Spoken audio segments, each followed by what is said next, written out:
moving cattle from place to place, telling me they are grazing. Which country is that? Please tell me. All of you don't have any shame. When you have people, an entire presidency coming out to defend a very primitive, archaic agricultural practice, then you know you embrace serious mess. You are in one almighty trouble, I'm telling you. People are in a mess. The Holland that you get your pig milk from, do they move cattle from Rotterdam to Amsterdam? I'm asking you a simple question. But they produce the pig milk that you're drinking every blessed day. Why can't Fulani produce pig milk in Sokoto? Why can't they produce carnation milk in Kano? They have the cattle.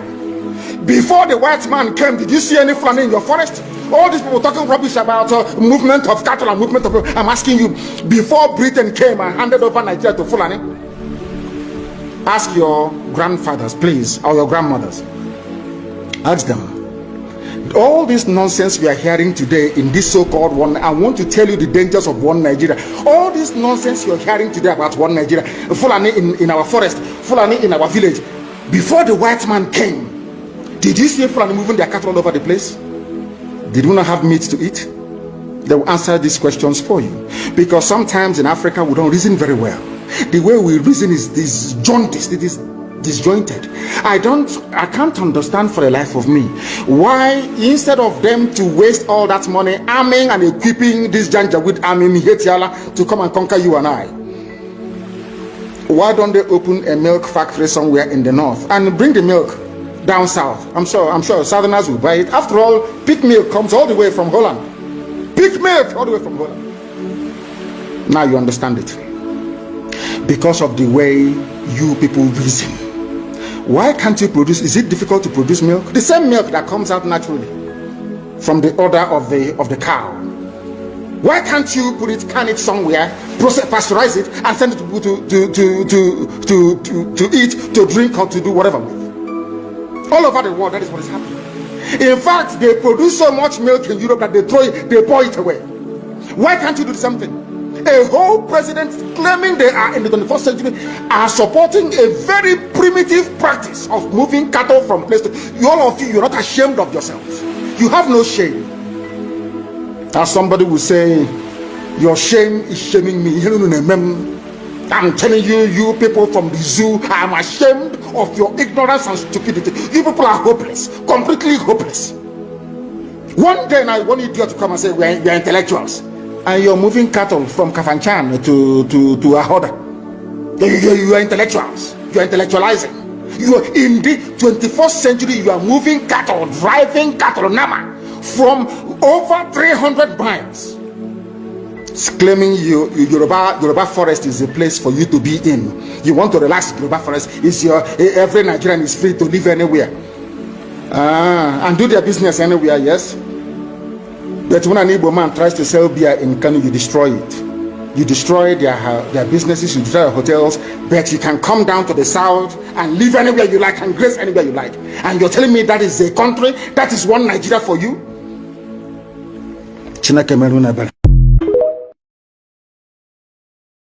What are Fulani people doing in our forest? Nobody can answer that question. They say that they're pastoralists. I want some of you who have had your breakfast this morning, please go to your fridge or go to where you keep your beef.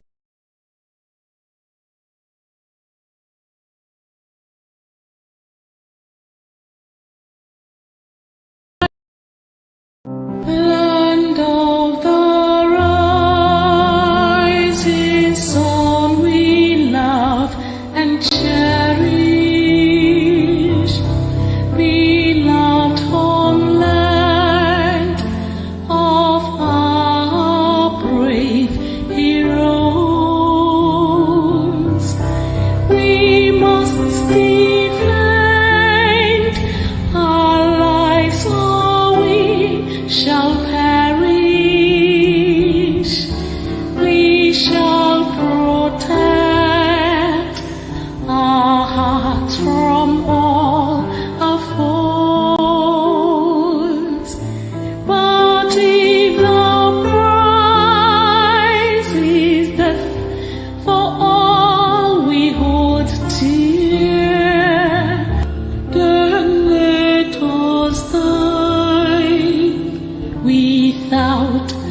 shred of fear. Held to biafran, consecrated nation. Oh Fatherland, peace be our solemn place. Defending thee shall be our dedication. Spilling our blood, we'll count our privilege. Now waving standard which embolden thee free shall always be our flag of liberty.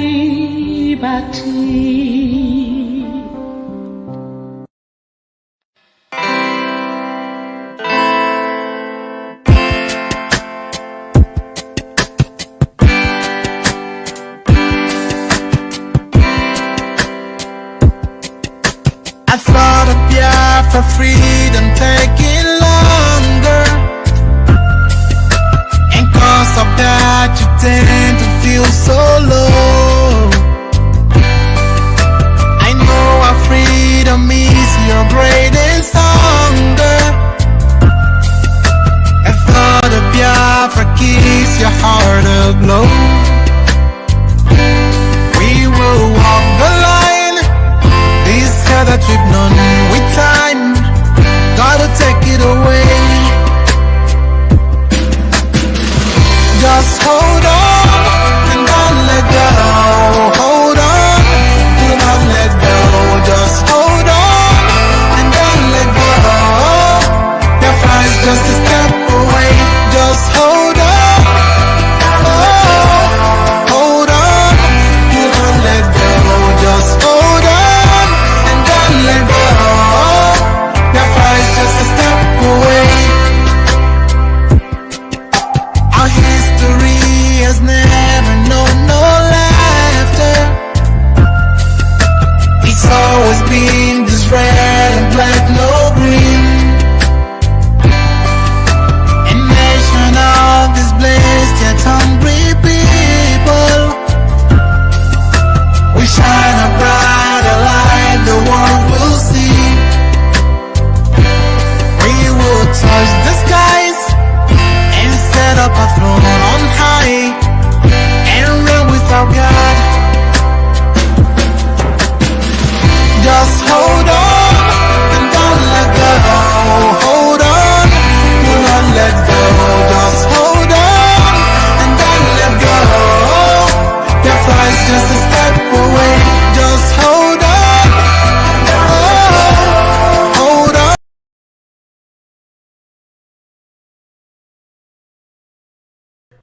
Good evening, good morning, good afternoon, great and wonderful people of Biafra, lovers of freedom all over the world.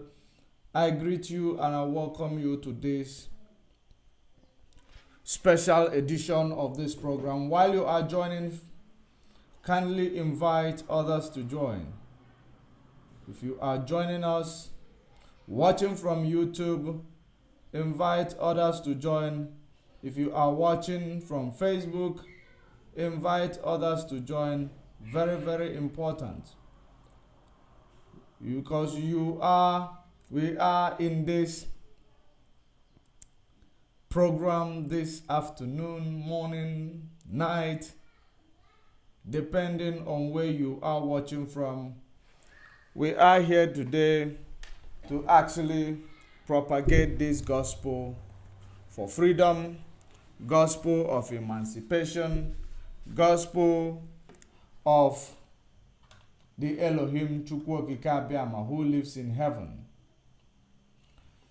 Just like you may all know that the poster that came with this,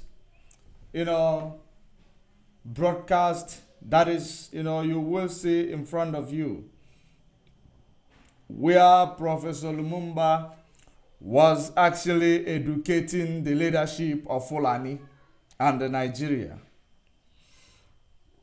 There is something very, funny thing that, I don't understand in this broadcast that, or lecture, I may say, which Professor Lumumba gave to Nigeria.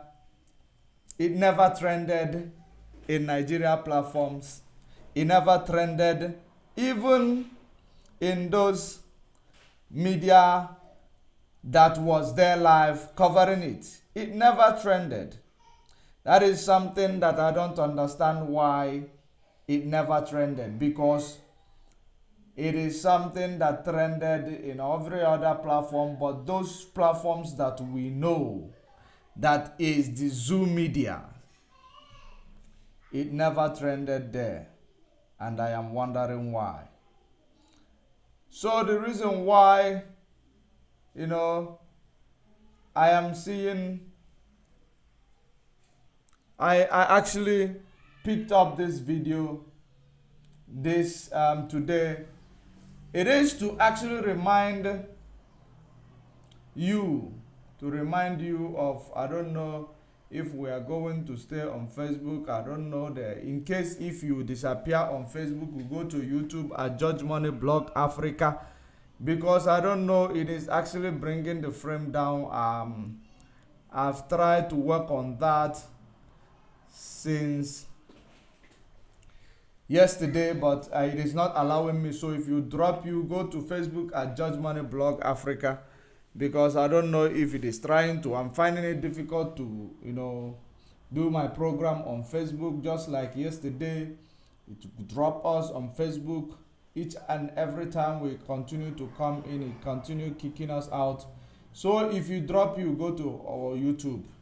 We must continue this gospel. We cannot be distracted.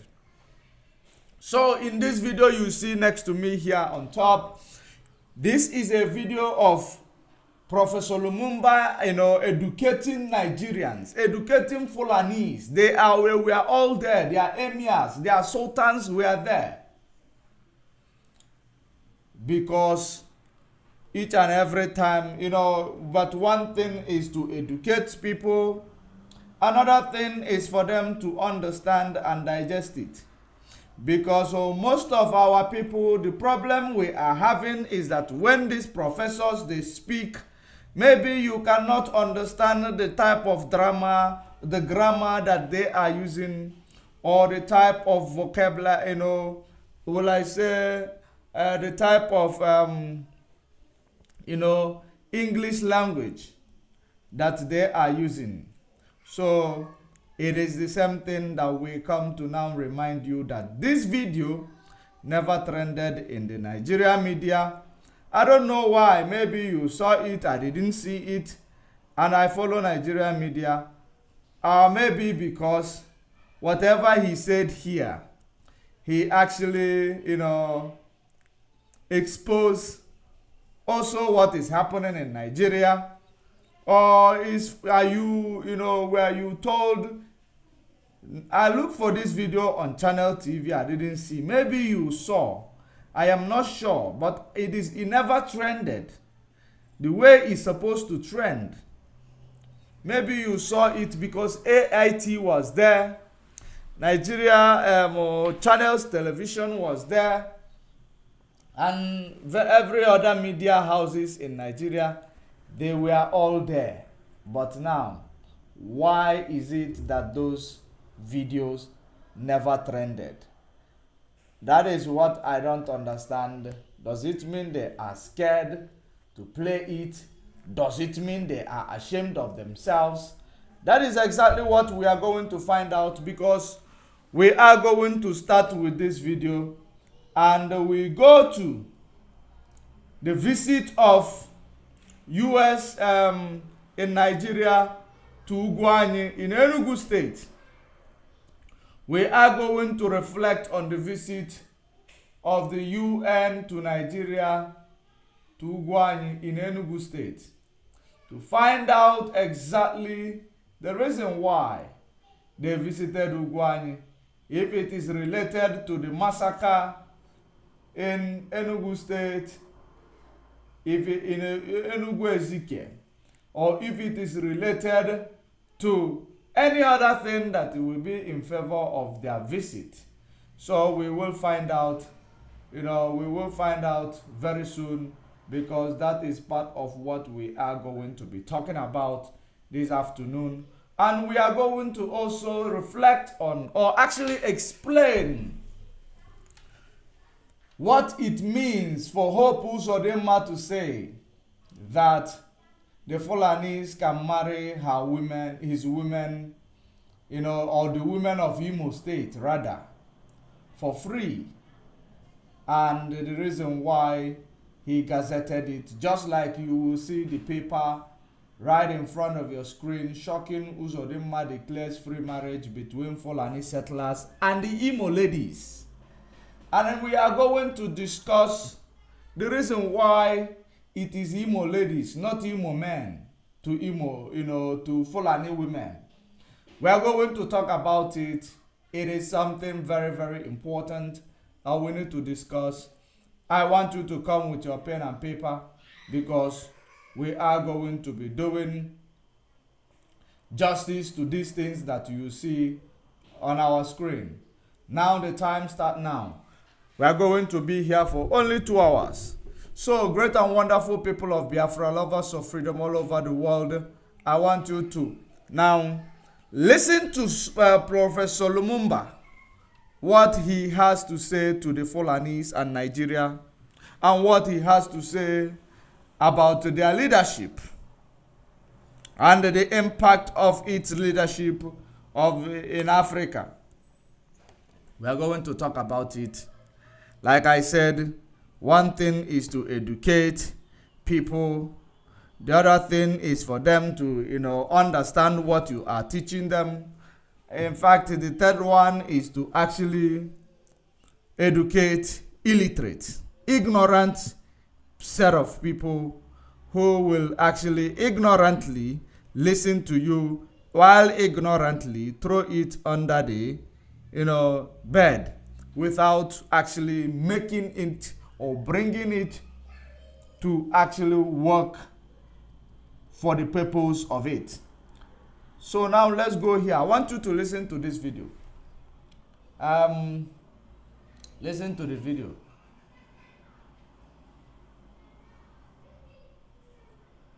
On the law of the sea from the University of Kent, Belgium. Masters of Law. I think I should actually play it. I am going to play it from the phone, but the video is right in front of you. I'm going to play it from the phone so that I will be able to hear it. So from my end, I will be able to hear it from my end. So let me look for it and play it from my mobile device. Now pay attention to this video so that we will see, you will hear exactly the message. And it's time to listen to speaking the truth to power. This gentleman who is going to address us today has made his name, carved his own niche in the area of speaking truth to power. Your Excellencies, very distinguished ladies and gentlemen, I'd like to bring to the podium a degree and a host, I must say, lots of honorary degrees of doctors of law, honoris causa from the University of Cape Coast in Ghana. He's a holder of the degree of Doctor of Science, Human Rights at the Institute of Advanced Legal Studies, University of London in England, Humanitarian Law at the Raoul Wellenberg Institute of the University of London, Sweden, and on international humanitarian law in Geneva, Switzerland. He's an advocate of the High Courts of Kenya and Tanganyika and a certified mediator. He is a fellow of the Institute of Certified Public Secretaries of Kenya, FCPS, a fellow of the Kenya Institute of Management, and an honorary fellow of the African Academy of Science. He is the chairman of Farafina Investment Group in Monrovia, Liberia, an economic strategic growth and development initiative for Africa based in Nigeria. He is the immediate former director and chief executive officer of the Kenyan School of Law, a former secretary of the Constitution of Kenya Review Commission, and a former director of the defunct Kenya Anti-Corruption Commission. He is the founding trustee of the African Institute for Leaders and Leadership and was the founding dean of Kabarak University School of Law, a former lecturer at the University of Nairobi, the United States International University, and Wider University, USA, Nairobi. I can go on and read about this proud son of Africa, whom I'm honored to introduce to us. I bring to the microphone our brother, Professor P.L.O. Lumumba. Asante.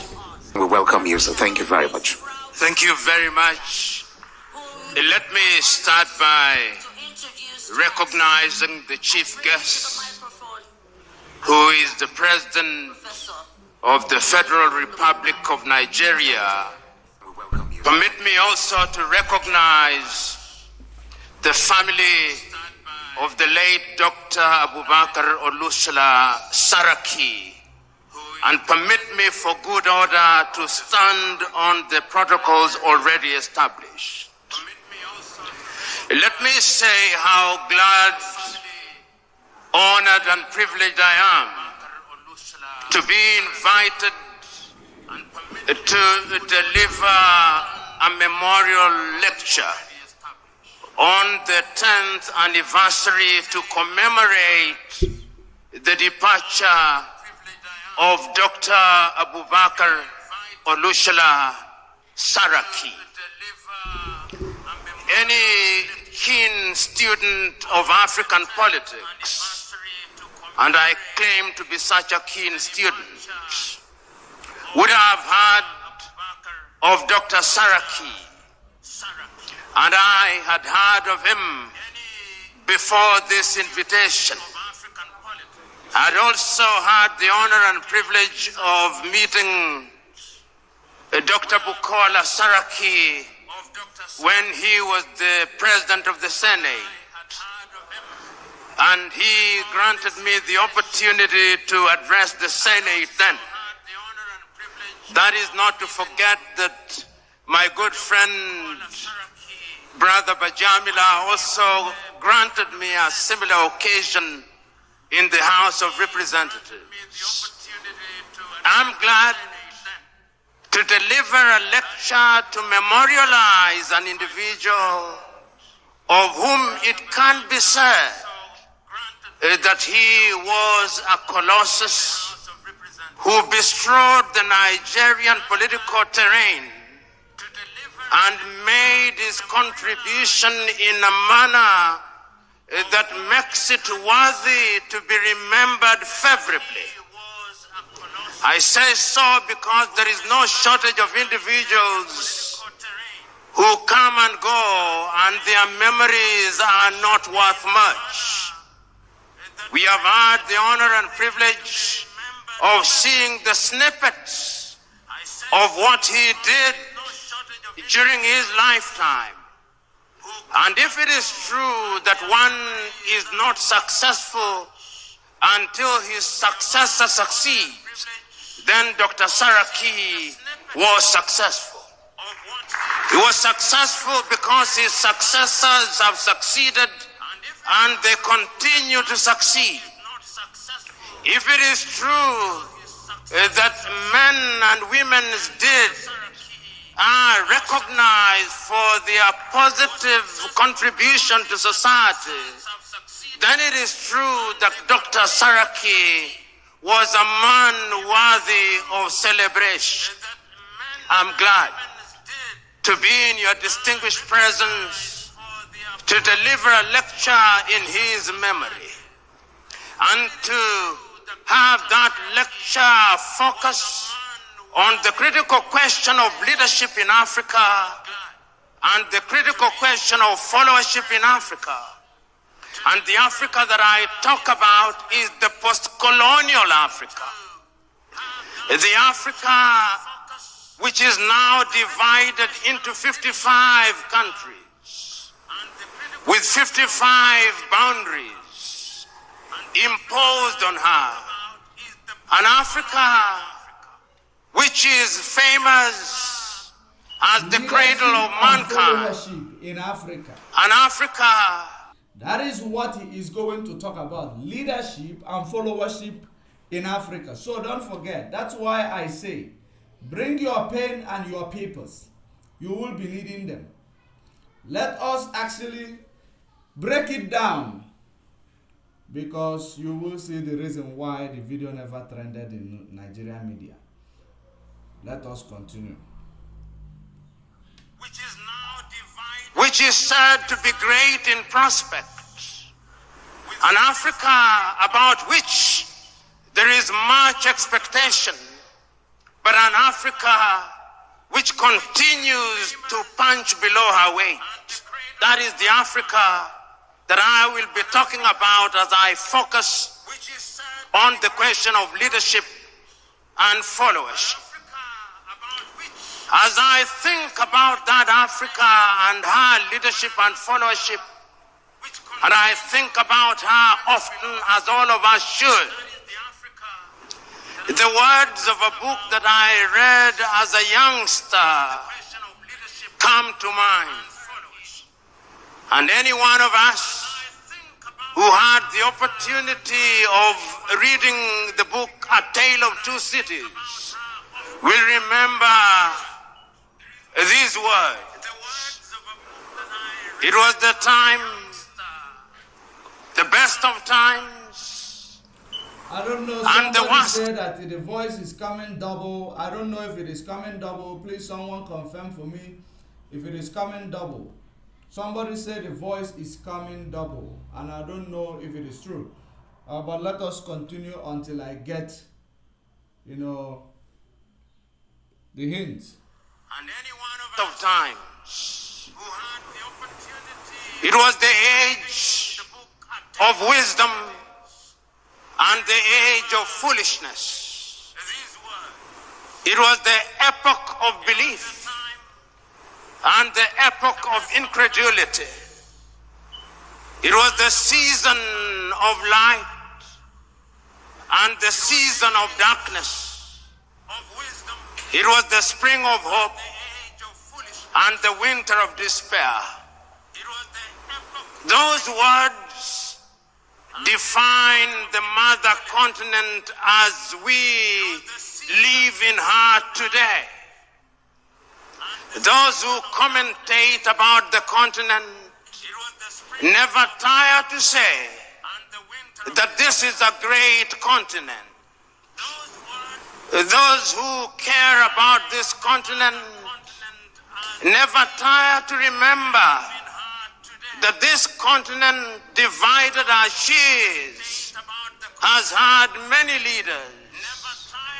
And when I allow my mind to go down memory lane, I can remember so very vividly the immortal words of many great African leaders on the eve of our regaining our independence.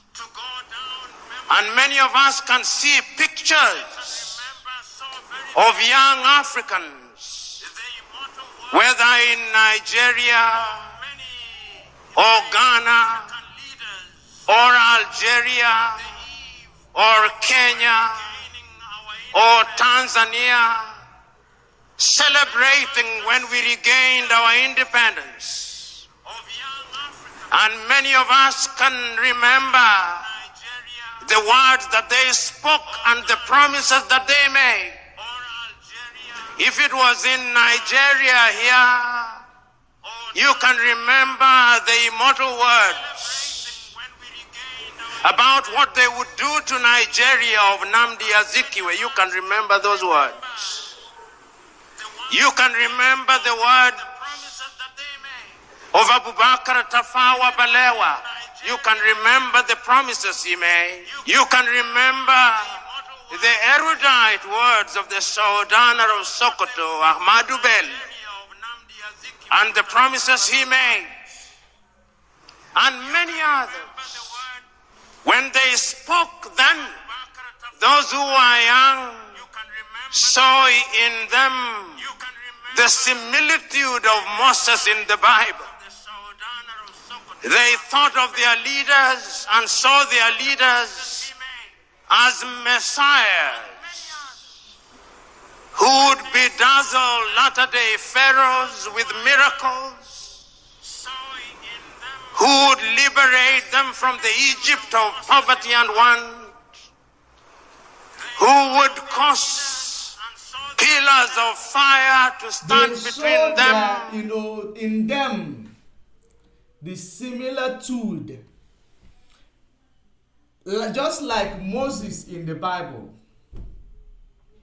Because Moses in the Bible was a man who was eager to serve the people of Israelite. Moses in the Bible was that man who was doing everything for the people of Israelite to be saved and free from the bondages of slavery and the colonialism, courtesy of Egyptians. So that is the reason why he made a reference of your leaders in Africa who, you call your ancestors today, those who negotiated your independence, those who actually brought upon you what is happening to you today, because you should know that some of them are the reason why we are here today.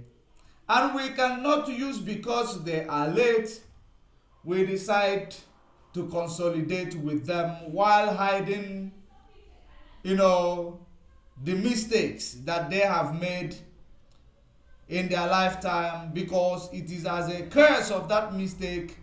That is the reason why we found ourselves in various mighty mess that we are in today. So that is the reason why he is reflecting on them. Being a professor, he cannot speak like me. Being a Pan-African, he cannot speak like me. But I, being a freedom fighter, I will analyze it the way it is, without being prejudiced, without, fear or favor of any individual, groups or organizations or nations in extension. So the most important thing that I want you to understand here is that some of those leaders who negotiated your independent and appreciated democracy into your societies, some of them are the reason why you are suffering. The curse, the sins, their mistakes is what we are paying for today. So how do we correct them? Let us actually continue to listen to him, because we are going to actually shape the word in a manner that you will understand it better, and it will maybe give you and sorrow and want, who would part the Red Seas of tribalism and ethnicity, who in times of hunger would summon manna and quail from heaven. That is what they thought of their leaders, messiahs. But today, permit me to say, in many African countries, they are saying it was better while we waited. It was better while we waited. is a sense in which throughout the continent of will Africa, deal with the Red Sea there has of been tribalism disappointment with leaders at all and levels. ethnicity. Are you now So that understanding when on the eve of reason why independence, we wanted to come home, will never work? now that we regained independence, Because the reason why we never you will tired know to that see images of multiculturalism our will young never men and work women in Africa dying is that, in the that is the Sahara, reason why dying they in the chose Mediterranean the Sea, giant of Africa to make being it a humiliated multicultural at the society. embassies of the erstwhile Now in this colonizers multicultural society, as they seek they to continue leave to our tell you to countries pray and the for peace continent. and unity.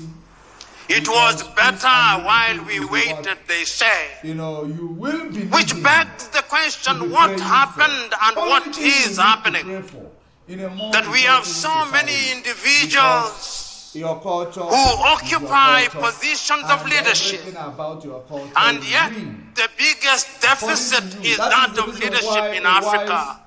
A person may You say know, that if you examine yourself, In you will come back 1983, with a flying color. If you your go and you own take exam countryman, that is actually the late you Chinua are the examiner of Achebe, yourself, you will indeed wrote a little pass book with a flying color. which he could. That is exactly what it is.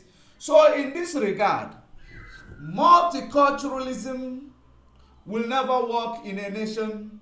Any nation, every free nations of the world, there has never been the one that multiculturalism worked. That was the reason why Pakistan actually seceded from India, because their culture is quite different from one another. That is the reason why you see so many countries, they actually moved away from each other because their multiculturalism was not working. That is the reason why Catalonia, they moved away from Spain, or because their multiculturalism never worked for them. And that is the reason why the Israelites moved away from the land of Egypt, because the multiculturalism never worked for them. Regardless of living there 400 years, the multiculturalism never worked for them. And the one reason why they left is because the other culture is prosecuting their own culture, making it, seem that as if their own culture is more superior than the other ones. So that has been the problem of multicultural society. It will never work, because you will continue to pray for peace and unity, which God will never answer you, because when he made you, he gave this person their own culture, he gave you your own. You decided to actually play God and go and amalgamate those cultures together, and you want to live in harmony. It is actually playing God, and it will never work. Those of you who still believe that multicultural society is going to work, it does not work. America is, largest, democracy in the world. They don't have multicultural society. They only have one.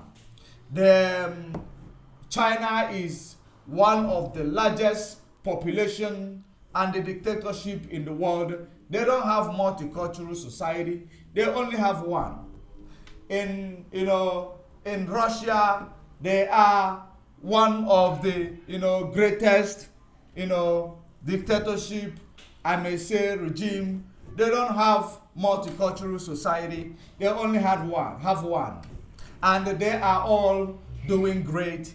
They are all challenging, meeting up their expectation in the global stage. They are all actually doing well. But now you come to Africa, where it was colonized. They now have a places, they say it is the largest democracy in the world, with a multicultural society and multicultural practices, which is the reason why they will never stop killing each other.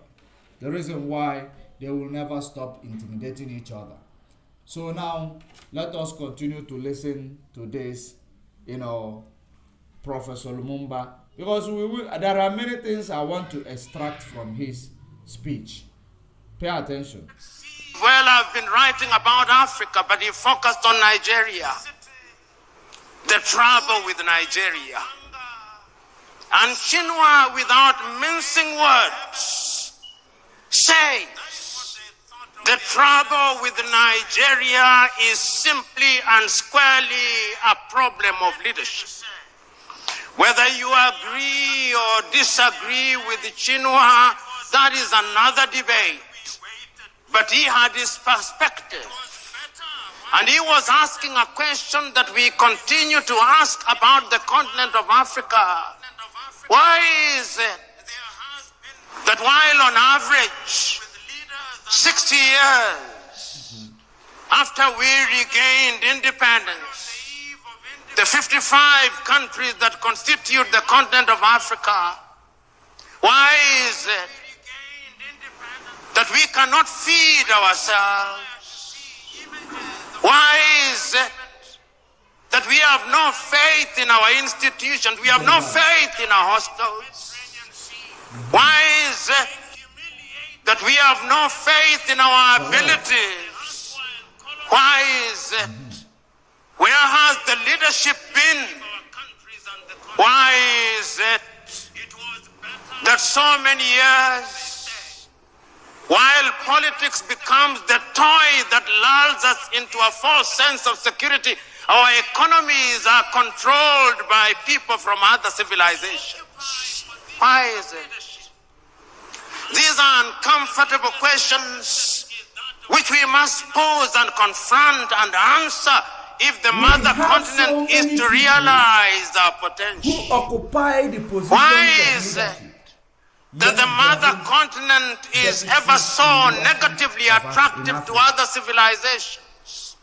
We have many people occupying as the I leadership talk about position leadership, in Africa, yet there is no and as leader I in think Africa. about leadership, Yet we lack and I leadership. think about what leaders are enjoined to do, I think about this mother That continent. simply means that all of you, And many times, including those who are sitting I right in front of his podium, or who are actually sitting there, which, so many of them are the Fulanis. see how our men and women in positions of leadership are being treated by other civilizations. And I said, oh God, where are our leaders? They are sitting there. Even Obasanjo was When sitting the world there. congregates So in this regard, why under the are there G7, been so many leaders in Africa? there are no Yet African Africa leaders still there. Suffer from the leaders. The best they can do is to invite one or of two. leadership. And beyond in the photo leadership. opportunities, they are Why told to is go it away, so? and go away they do. It is because you never have When there is a meeting of the always have G20, people it is the same who are thing. actually selfish. There is no They are African only leader there for what there. They are going to benefit from And when that at the position of United leadership. Nations they have They are voted not there all for our what they are countries, going to give you. They are not there for what they are going to actually use to impact their followers. That is the reason why he talked about followership and leadership. And in that regard, if you start to talk against them, they will kill you because they are not leader. A leader is supposed to be a servant. And I want you to hear him say it. Serving the indigenous people of Biafra. Just like Mazen Namdekanu may always refer himself and some of our comrades. Serving the indigenous people of Biafra. That is leadership. Leadership is a big task that is handed over to you, that found yourself in that leadership space. And you believe that this leadership is actually giving me a superiority, an audacity to intimidate others and took away their rights and their livelihood. Just like you see happening all over the place. Hope Uzodinma is the epitome example of this, leadership, that we are talking about. He is an epitome of this leadership deficit that we are talking about. he is a leader, but leader does not exist where he is actually presiding over. The only thing that exists there in Imo State is tyranny. It is criminality. It is actually, evil. So let us continue to listen while we continue to actually break it down, because we are breaking it down for a common man, for Fulanis to understand what the professor said, because no one will do it for you except IPOB. It is only IPOB that will bring everything and break it down to you for your own layman understanding. It is very, very important we continue to educate this everybody, because we will give you that benefit, because we have lived with you in the last 63 years. We are not as bad as you are. We are also praying and hoping that everybody will be free one day from the shackle of neo-colonial agenda and from the shackle of this terrorism that has been infested Nigeria. So I want you to pay attention as we continue. France, the United States, China, Russia can come and neutralize all our votes. And I say, where are the leaders in Africa? And as you observe African leadership today, they are summoned by different leaders in the world. If the Japanese do not summon them to Tokyo under UNCTAD, the Indians are summoning them to New Delhi.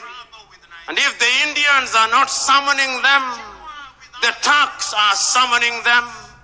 And if the Turks are not summoning them, the Chinese are summoning them.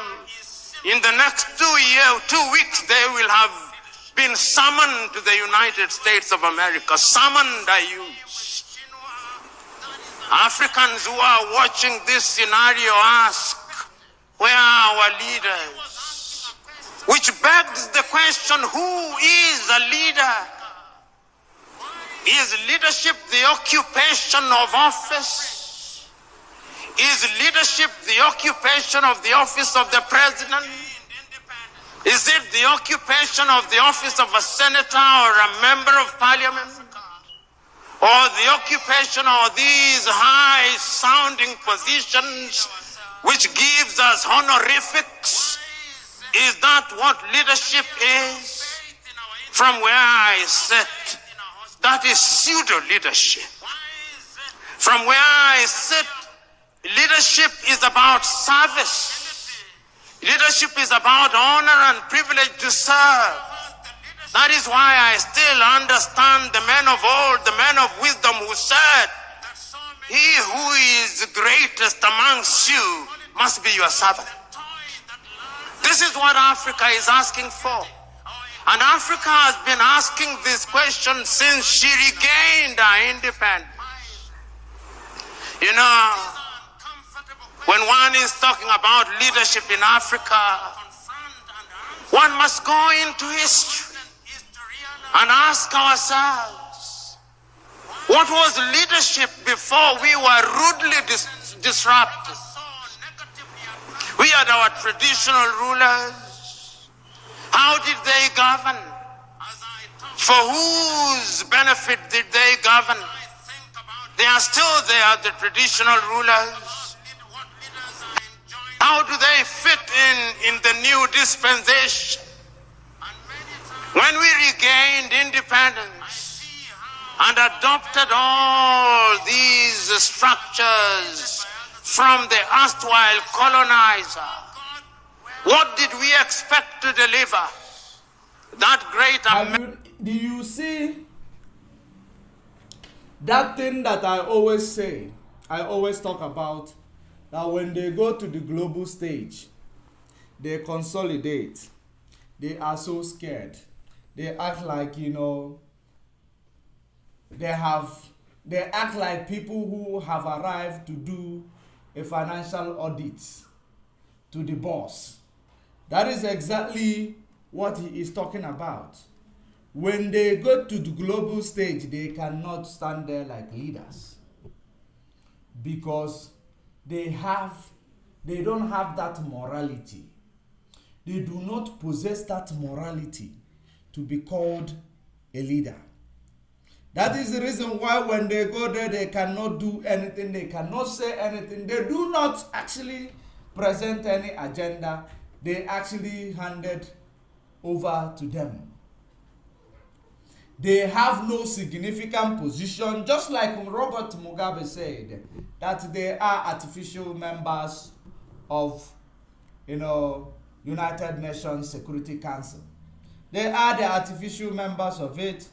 They are not original members of it because they are not worthy of being even the artificial member of it.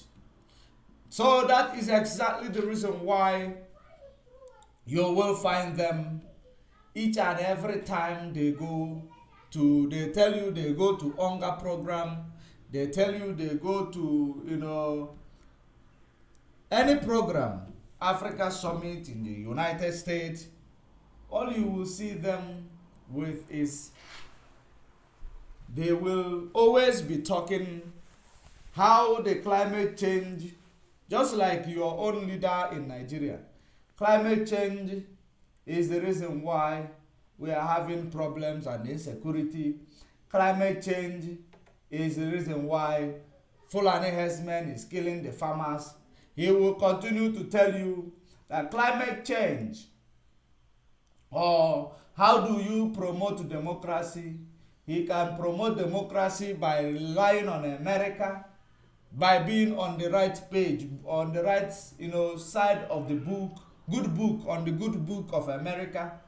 They will continue to consolidate with the people who is systematically exploiting them. They will not see it as a problem because they are all enriched by the stolen funds, by the blood of innocent people who put them in power. They don't understand the leadership, what it means. That is the reason why when they assume the office, they will become more mightier than even the Almighty God. And they see themselves as a supreme. You can never touch them. They will do whatever they want. When they go to the global stage, they will keep quiet because they don't want to be reminded of their tyranny. And the global stage continue to use it against them. Just like all of your compromised leaders today in Nigeria, when they go to Fulani, they cannot challenge Fulani.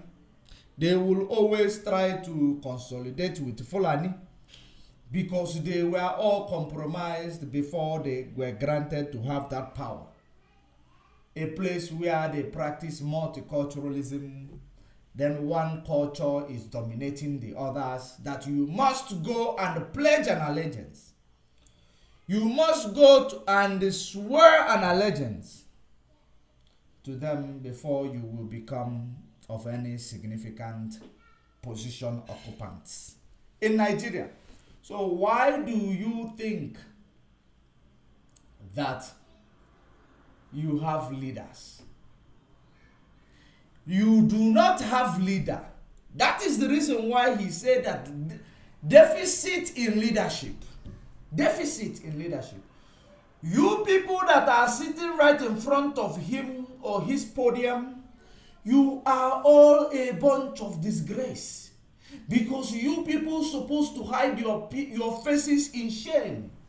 Whatever he is speaking directly to you. Because you are the epitome example, or the epitome rather of what he is referring to. You are the reason why he speaks. For those of you who are sitting there thinking that he is speaking for the president of Kenya, believing that he is speaking for the president of the United States, he is actually here to educate you. So he is speaking about you. He is speaking to you. He is throwing your sins into your faces. What have you done about it? Did it sink in? The answer is no. Because these are generation of black Africans who does not have initiative to reason. Let us continue as he continued to educate them. American Pan-Africanist John Hendricks Clark says that when Africans regained their independence, not a single one of them re-examined the style of leadership. All of them continued with a mimicry of the leadership that they inherited from the colonizer. And he then delivers this verdict: not a single African country will ever succeed by mimicry. And I want to submit to you that whether one agrees or disagrees with John Henry Clark, one must look at Africa in order to ask ourselves, what is the state of leadership in Africa? And permit me to run you across the continent of Africa, and you will see a continent that is not at ease. The continent is not at ease because the continent is suffering from a deficit of leadership. Look at Africa today. Tell me whether we are at ease in Niger. Tell me whether Mali is settled. Tell me whether there is quiet and calm in Chad. Tell me whether Guinea-Bissau is doing well.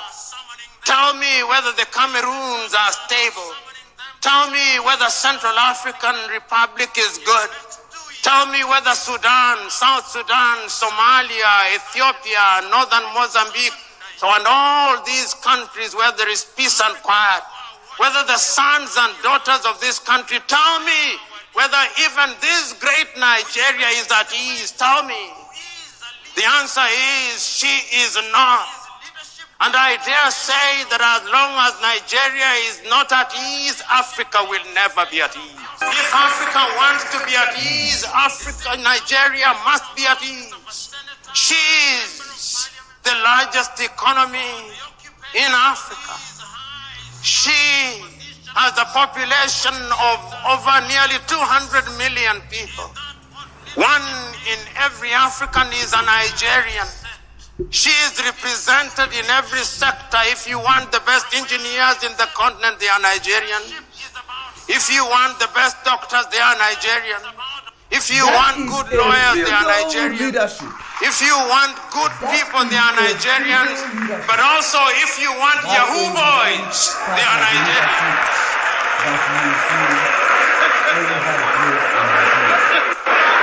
Nigeria is a great country. You believe that a friend of mine once told me that is the reason that if you go to any part of the world and you do not find a Nigeria, leave that place. Because there is nothing to do there. Nigerians are present everywhere in the world, everywhere in Africa. And Nigeria, I'm told, is a $500 billion economy. Never, ever be proud of that, Nigerians. This is an economy that should at least be a $4 trillion GDP economy. Whenever you reach that level, then I'll say Nigeria is doing. Where are those leaders? And they will start clapping. When he speaks, they start clapping. Clapping at their ignorance, you know. He is speaking to them, they are clapping as if it is actually getting into their brain. Little did he know that he is speaking to the bunch of ignorant people who see themselves as the occupant of the leadership positions in their so many, you know, areas.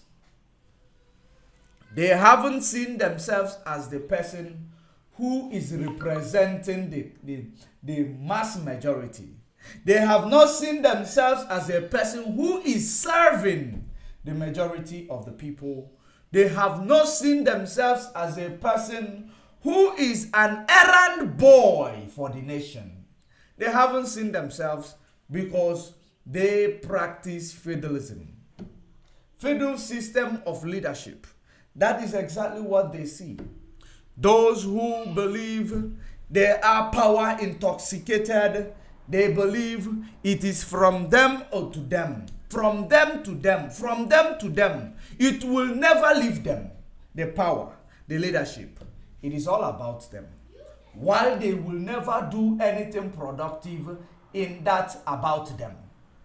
Because if the leaders, those or nations that practice dictatorship, if their leader is not doing it well, I don't think that they will start protesting for that regime to end and democracy to click in. But they are treating them well because they know that be a dictator, you have to care for the people to understand your values. You are serving the people, but you stand to make a decision and you are not making this decision based on your emotion. You are making the decision that will enable the whole society to thrive. That is the reason why they allow you to become that life president. They allow you to be a life president because you have made decisions that favors them. You have taken the country from maybe zero to, to something. So they allow you. And you understand that you are serving these people. Not you trying to impose everything on them, including, killing them. Everything is working against them. The right thing. All the ingredients are there. The question is, why is it that she is not realizing our privilege to serve? That is why I still understand the men of old, the men of wisdom who said, he who is potential. When we talk about leadership, we must ask ourselves, why is he who is the greatest amongst you must be your servant. So leadership position is not about seeing yourself as untouchable. Leadership position, if you know that this is what you can do, you can represent this nation, you can serve this nation. That is when you can make yourself available. Regardless of any circumstances, you will stand to protect and defend every right of every individual in this country. You have chosen to be awake for the sake of this nation. You have chosen to be on the plane while this nation is asleep. You have chosen to be in a meeting while this nation is snoring. You have chosen to be, on a meeting that will bring economic growth and stability for this nation while they are snoring. That is what you have chosen to become. But there is no sacrifice that can ever be made by any of Nigeria leaders or African leaders in extension. There is no sacrifice they can offer to make that will not be in favor of them. Everything they do must favor them first. It is all about them. That has been the problem. Feudalism. Feudalism, that is the biggest problem you have. And in Nigeria, that is your primary problem. The problem of feudalism. And they have extended it from the north to the east, from the east to the west. Feudalism. That is the reason why you must go and swear an allegiance to Fulani before you become any of significant position in your own state or your own local government, because you must know that they are the people. They tell you what to do. They tell you what to say. They tell you how to run your show. They tell you whom to kill and whom to spare. That is exactly the reason why you see yourself running to Mediterranean Sea.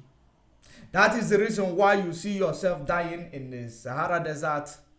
That is the reason why you see yourself, being disrespected in every embassies of the world, of the free nation, including the embassies of Africa. You are the most disrespected.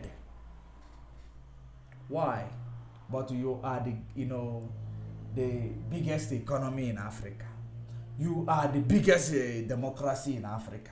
You are the biggest of all of them in Africa. According to the statistics, that's what they tell us.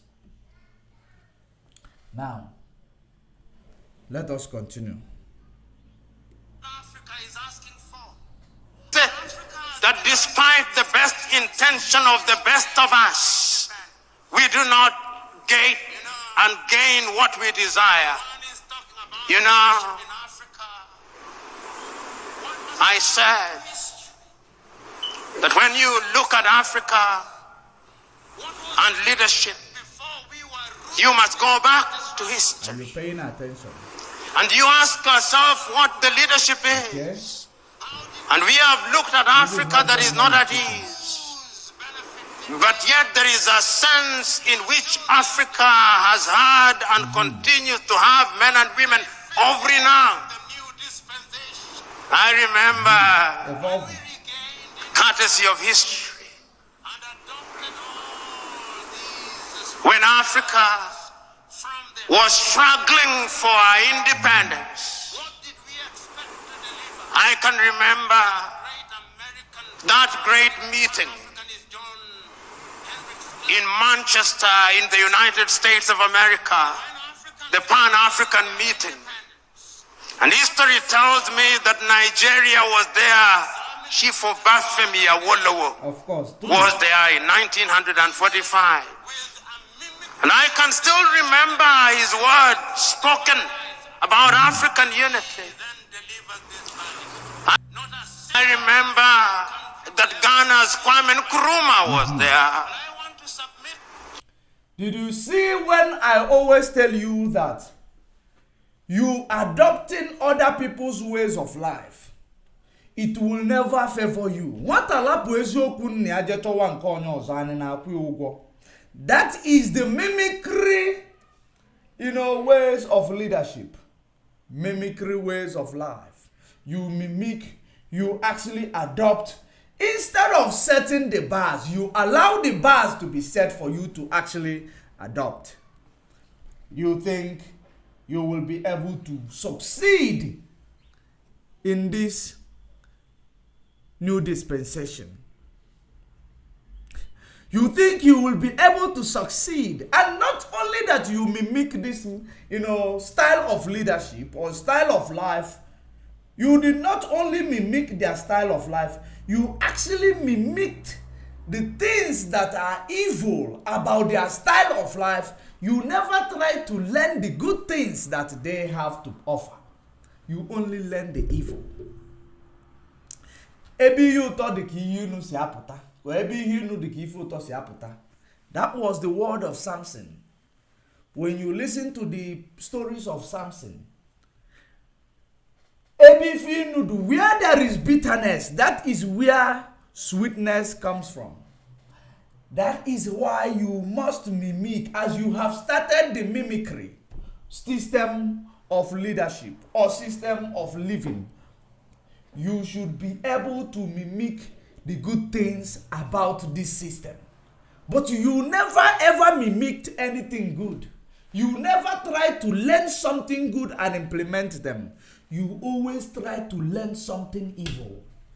In the whole world now, it is reported that 1 million children was actually kidnapped.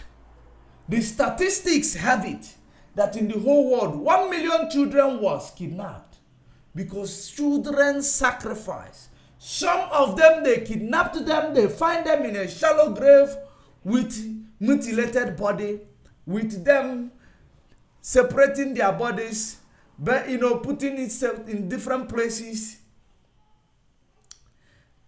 They mutilate their bodies. What is it all about? Sacrifice. It started all with colonialism. And Nigeria mimicked it. They adopted it. It was more physical and visible in Nigeria. The child sacrifice, whatever they were doing. But the whole world now Even though they were doing it, they taught it to, so many African countries, but Nigeria learned it the most. Now, at the end of the day, the whole world is now showing themselves. 1 million children were kidnapped. Many of them were found with mutilated body parts. Many of them were found, in shallow grave. Why?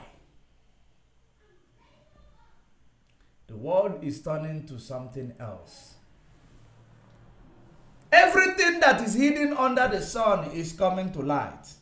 That is the reason why in this dispensation, we must be able to move, and we will not allow time to leave us behind. While moving with time, don't forget to move in line with what God made for you to move with. Don't be, don't be part of those mimicked system, because that is the mimicked system that is dealing with you. You cannot mimic something you cannot stay in or service for so long. You should always try to mimic something that you are familiar with. But in Africa context, or in Nigeria context rather, they mimic everything from the West. Just like you may have all seen the empowerment of women and every other thing. It is not bad to empower women, but empower them in an African context. It is not bad to empower women. Empower them in your own way that it will be of a good significance and value towards your culture and your belief system. Do not empower them as you heard America is empowering.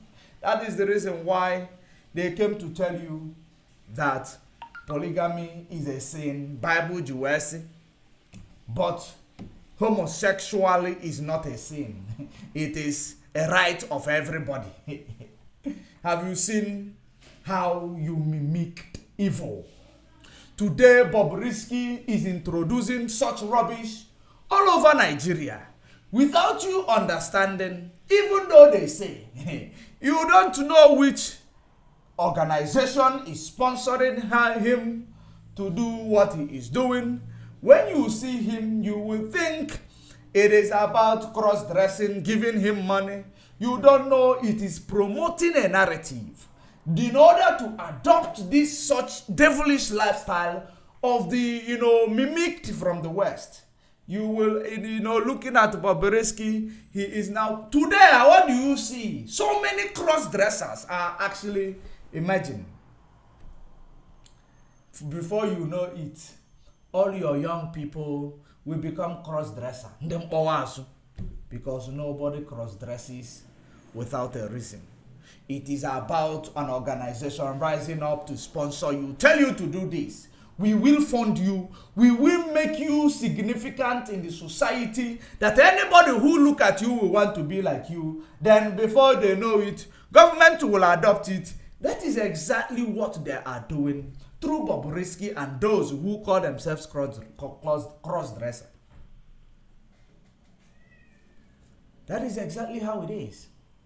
If you may call me homophobic, maybe I will answer you, because God made me to be homophobic. My belief system is homophobic. That is the reason why I am. My belief system never tell me that a man gonna biazu.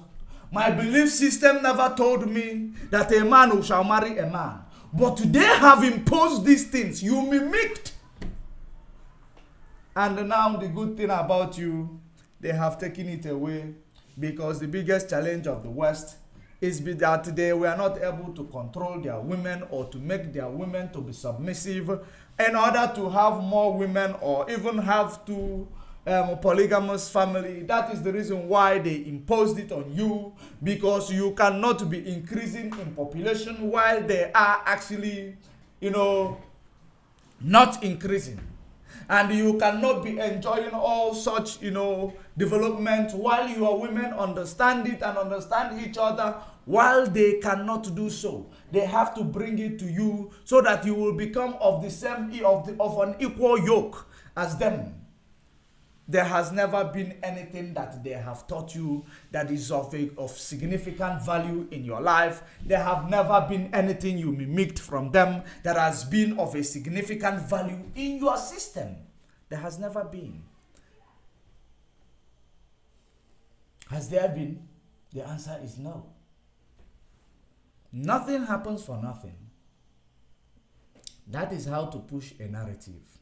Like I said, Bobrisky. That is how to push a narrative. Like play like joke. It a play, it a show. You are getting used to it. Before you know it, you blend in. Even your child that is growing up, I want to be like Bobrisky. Your child will start telling you one day, I want to be like Bobrisky. That's when you will know the impact of what he is doing. You so claim that you jail anybody who is, such person who promote such things. But you never jail Bobrisky. These are the things. He is influencing the younger generation, because when the younger generation, as they are growing up, they see those things as norm. They see it as norm. Those who is not even into it, they will start going into it, saying it gives money. That is the reason why Bob is rich. Continent. And I am still wondering how in those days, without the benefit of the internet, without the benefit of all means of communication that we now have today, that those men and women were able to govern and to galvanize the attention of the continent of Africa for the sake of Africa. They were there throughout. But even prior to that, I can still remember another great African talking about leading Africa out of our state, the great South African Pixley Kaisa Kaseme in 1906 in Columbia in the United States of America, saying Africa must be regenerated. When all these things happened, there were leaders in Africa at that time, and their mandate was cut out for them. Their mandate was to ensure that we broke the colonial chains, and we did. I remember,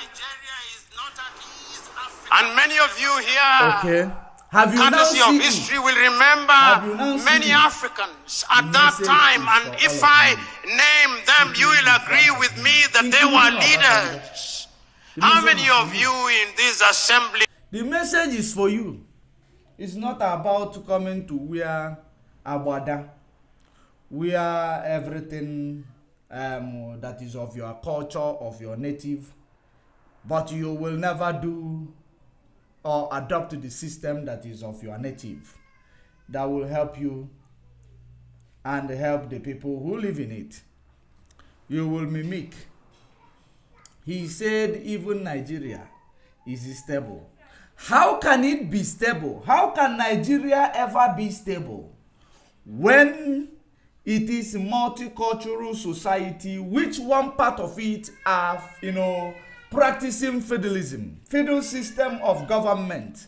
How do you think that they will be able to be of any good, help, of any help to anybody?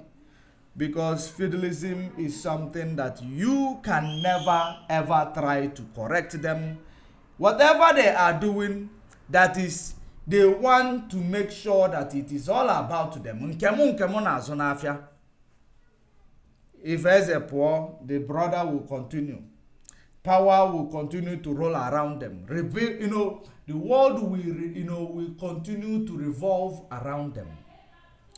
That is as a result. I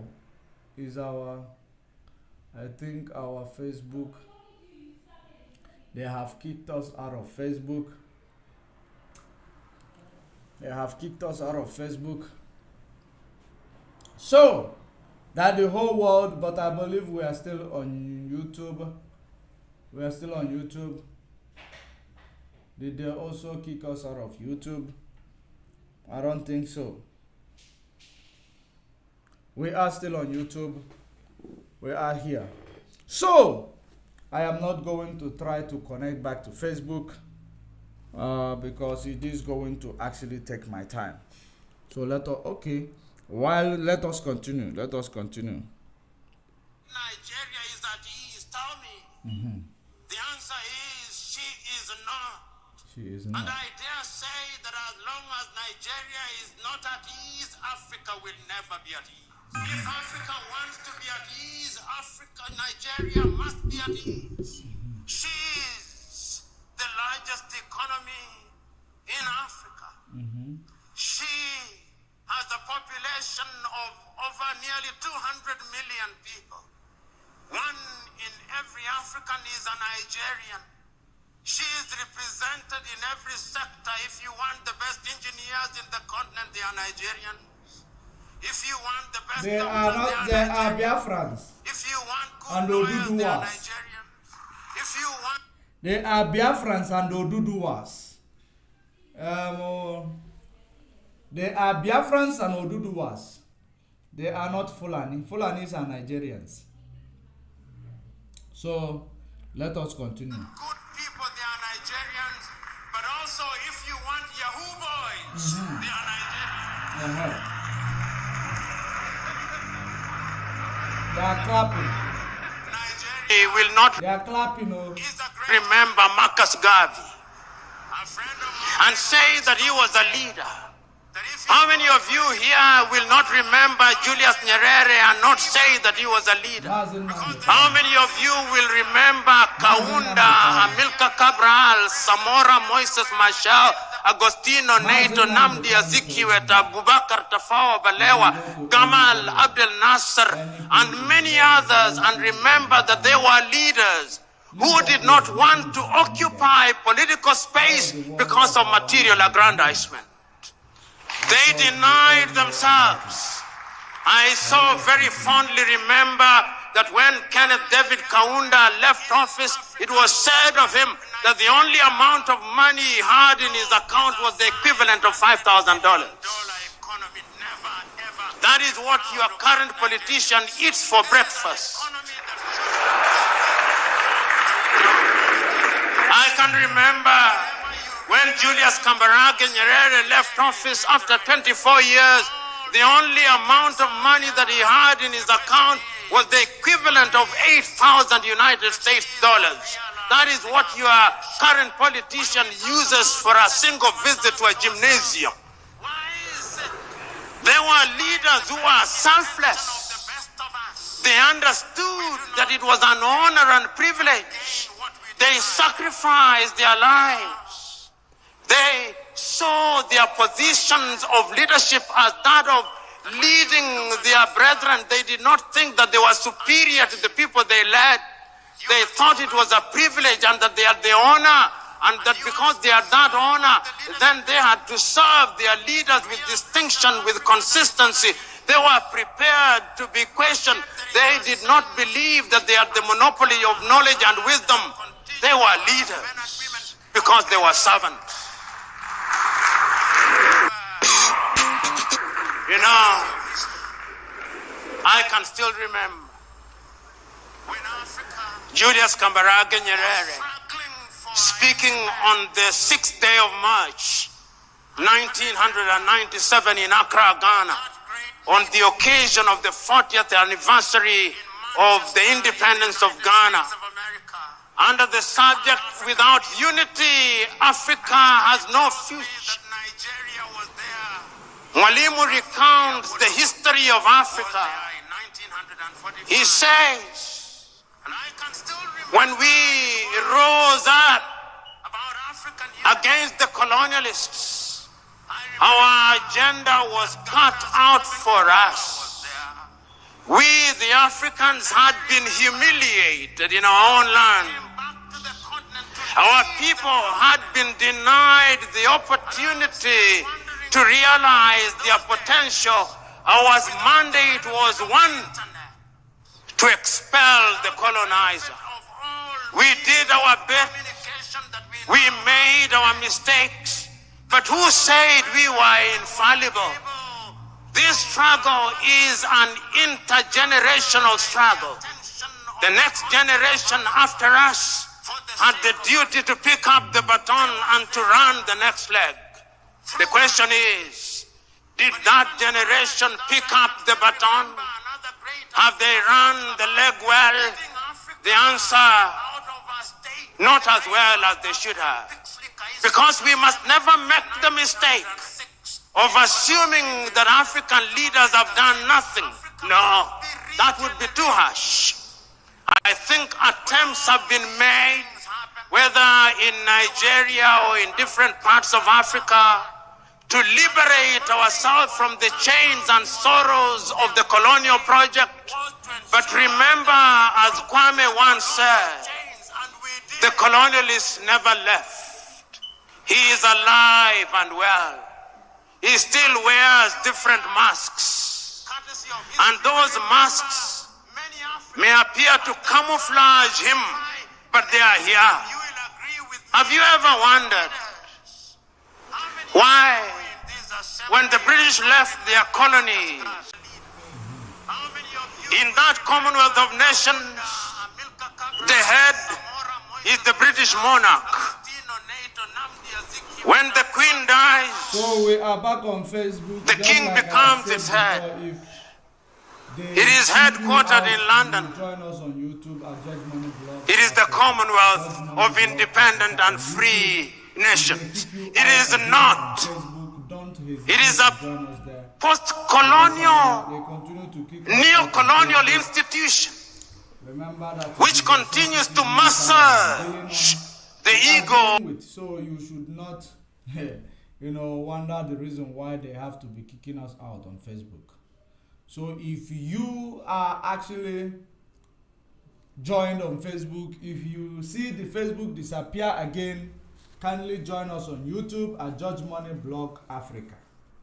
That is where it does not get interrupted. Even though YouTube is suppressing our audience, but it does not get interrupted at least. That is it. So we must continue. We must continue. He is mentioning and naming the name of the greatness, the great leaders of Africa. That's what he is mentioning. Very soon on Facebook, if we continue to be there, I will try to bring more audience to it. So let us continue.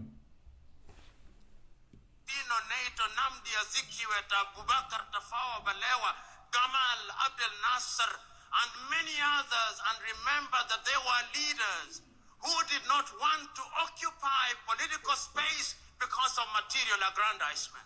They denied themselves.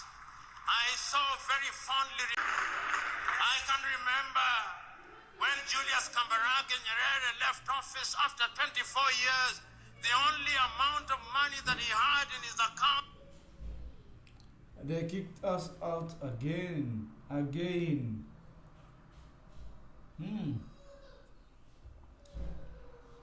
That's a really big problem here. So let us continue. Was the equivalent of 8,000 United States dollars. That is what your current politician uses for a single visit to a gymnasium. Exactly. There were leaders who were selfless. They understood that it was an honor and privilege. They sacrificed their lives. They saw their positions of leadership as that of leading their brethren. They did not think that they were superior to the people they led. Of they course. thought it was a privilege and that they had the honor, and that because they had that honor, Exactly. then they had to serve their leaders with distinction, with consistency. They were prepared to be questioned. They did not believe that they had the monopoly of knowledge and wisdom. They were leaders because they were servants. That's what they did not mimic.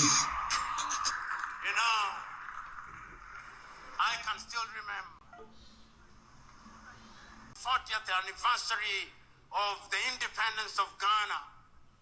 Under the subject, without unity, Africa has no future. Mwalimu recounts the history of Africa. He says, when we rose up against the colonialists, our agenda was cut out for us. Of course. We, the Africans, had been humiliated in our own land. Our people had been denied the opportunity to realize their potential. Our mandate was one, to expel the colonizer. We did our best. We made our mistakes. But who said we were infallible? This struggle is an intergenerational struggle. The next generation after us had the duty to pick up the baton and to run the next leg. The question is, did that generation pick up the baton? No. Have they run the leg well? The answer, not as well as they should have. Because we must never make the mistake of assuming that African leaders have done nothing. No, that would be too harsh. I think attempts have been made, whether in Nigeria or in different parts of Africa, to liberate ourselves from the chains and sorrows of the colonial project.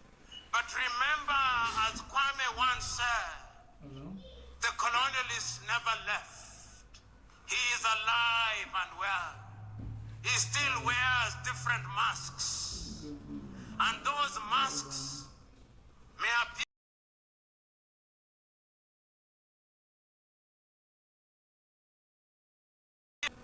Why?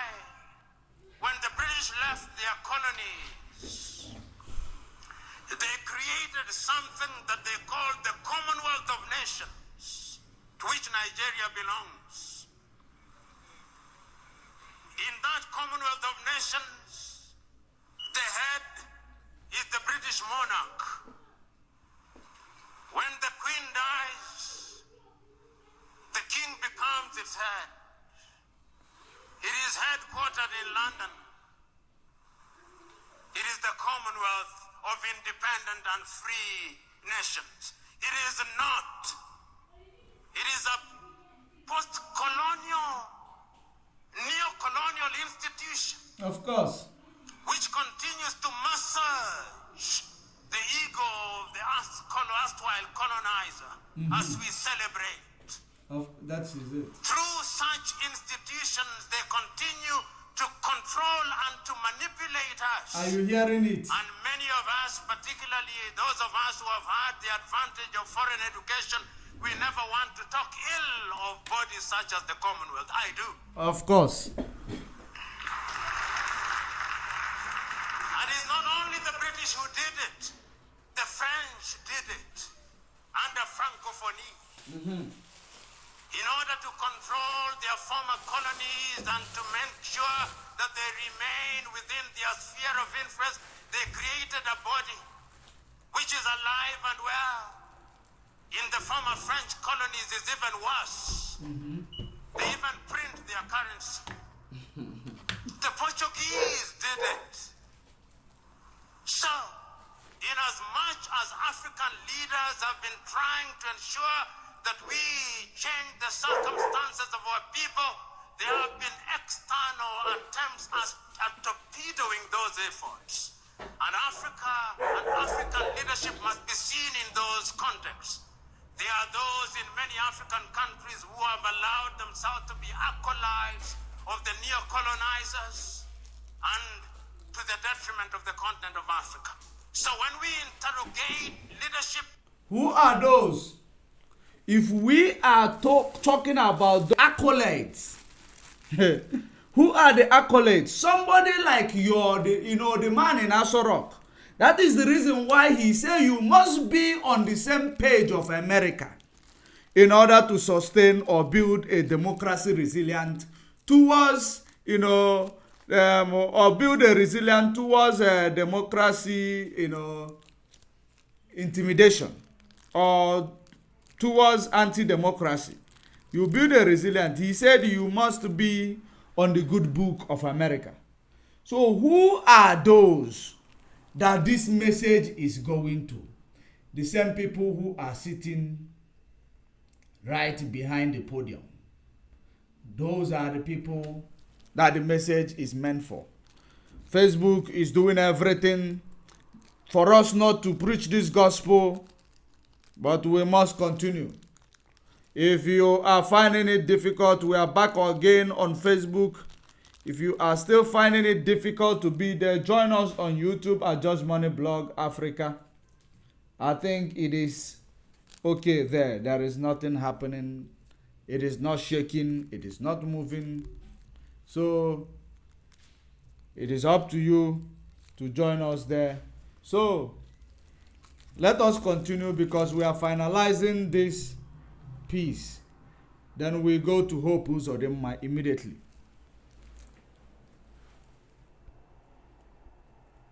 Of Africa. So when we interrogate leadership, we must ask ourselves, how free are our leaders? How free are our politicians from external influence? But is that an excuse? No. It cannot be an excuse. Because they are not meant to give Leaders excuses.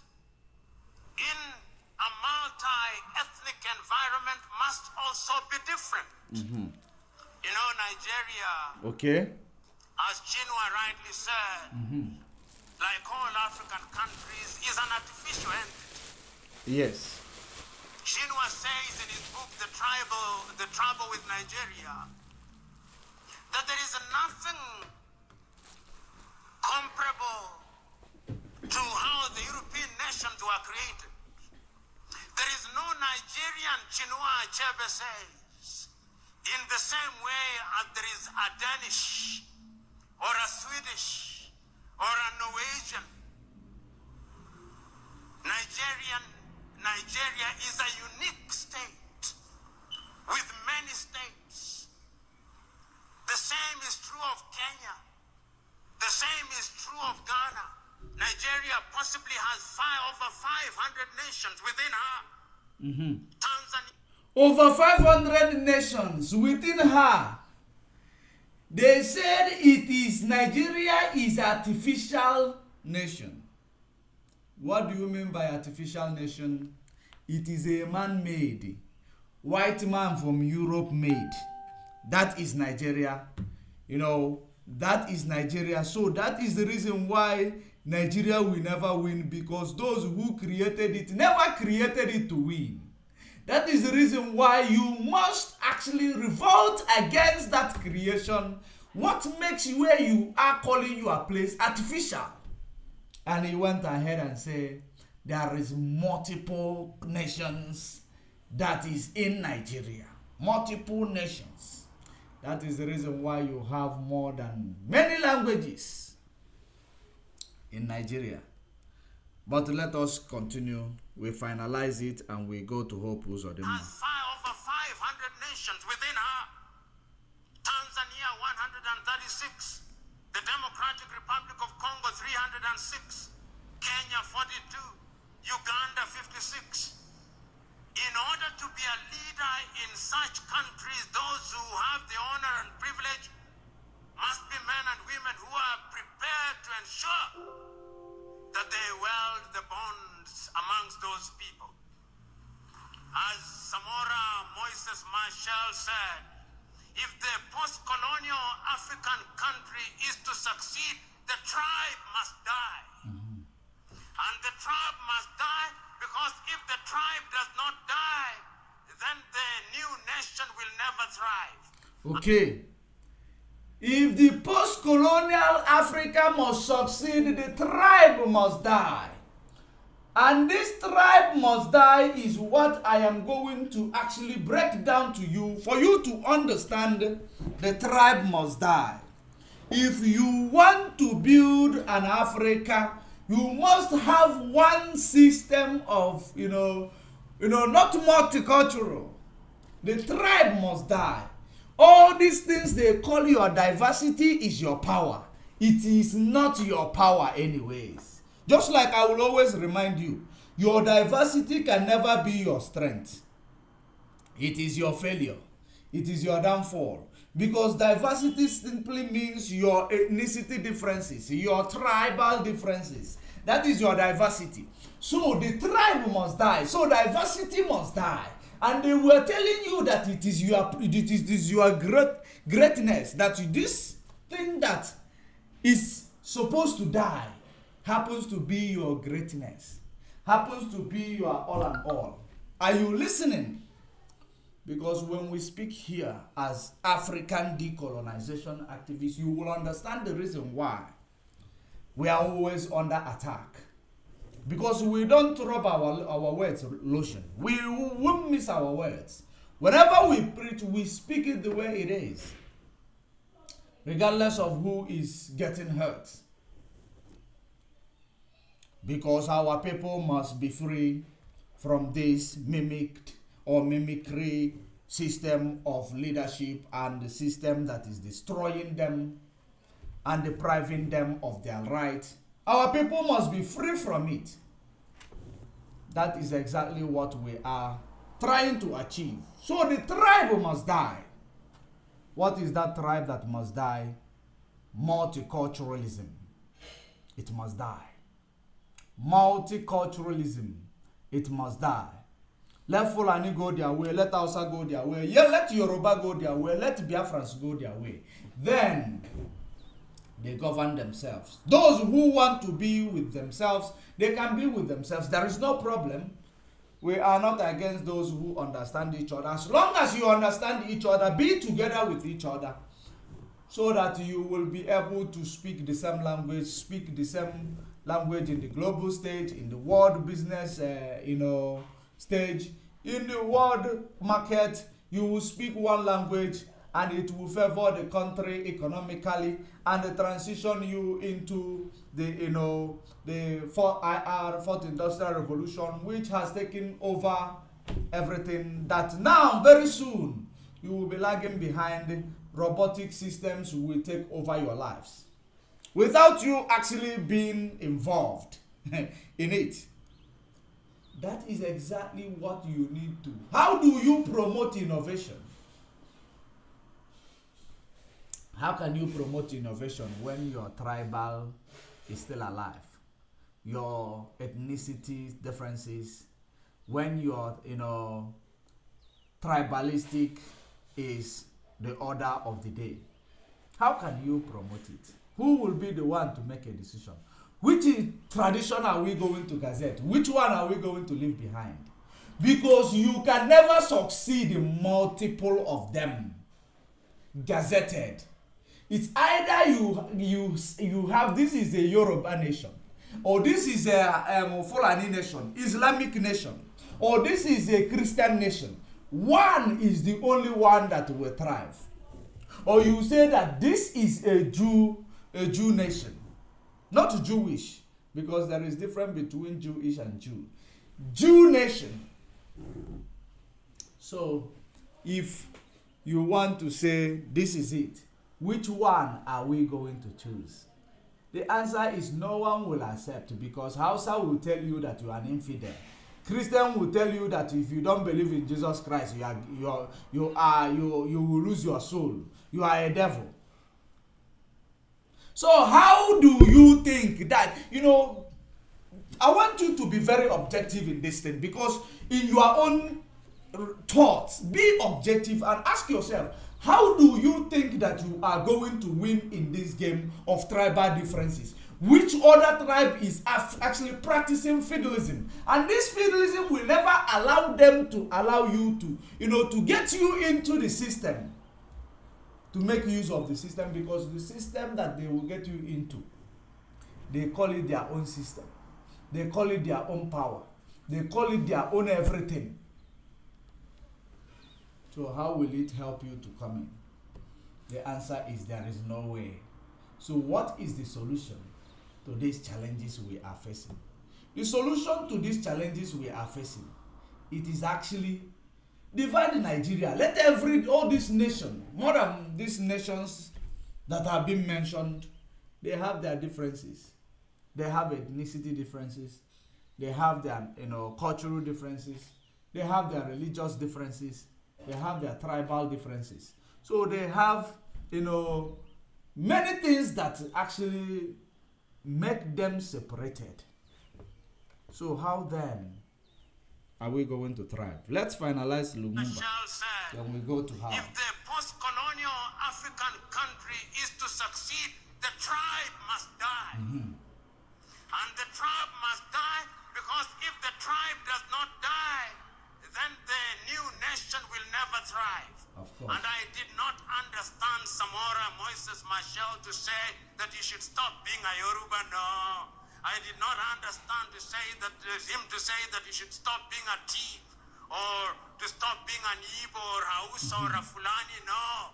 Those are cultural mosaics which when put together make a nation beautiful and strong.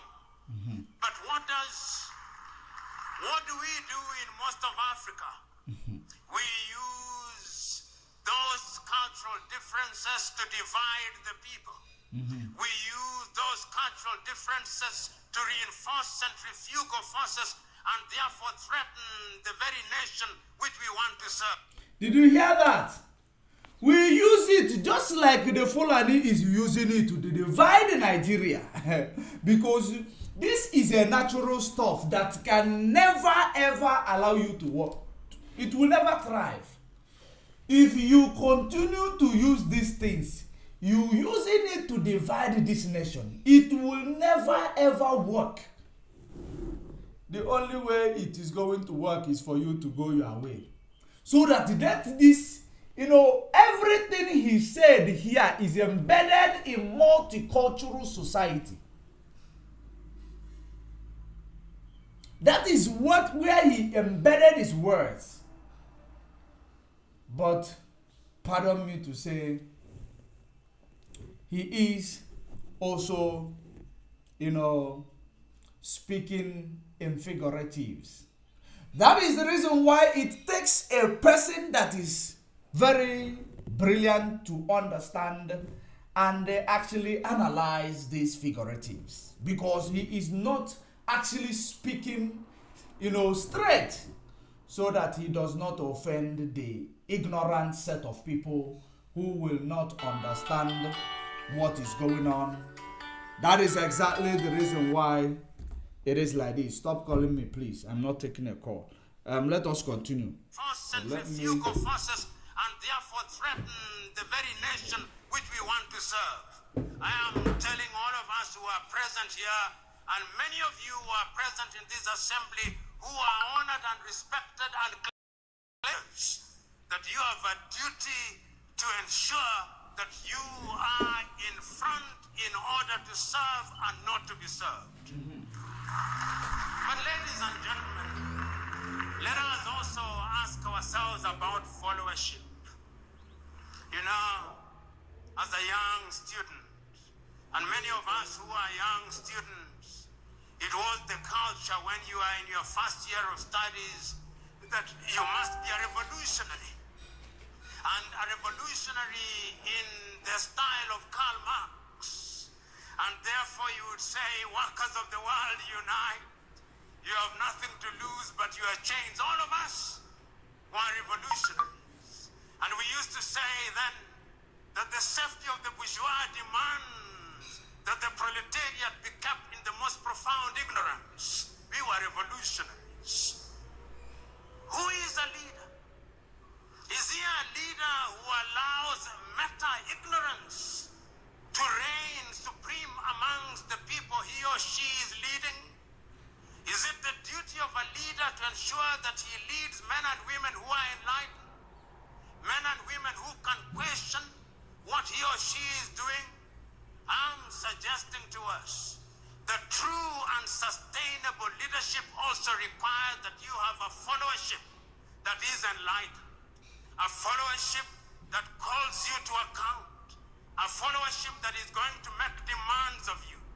A followership that when you say that you are going to improve the quality of their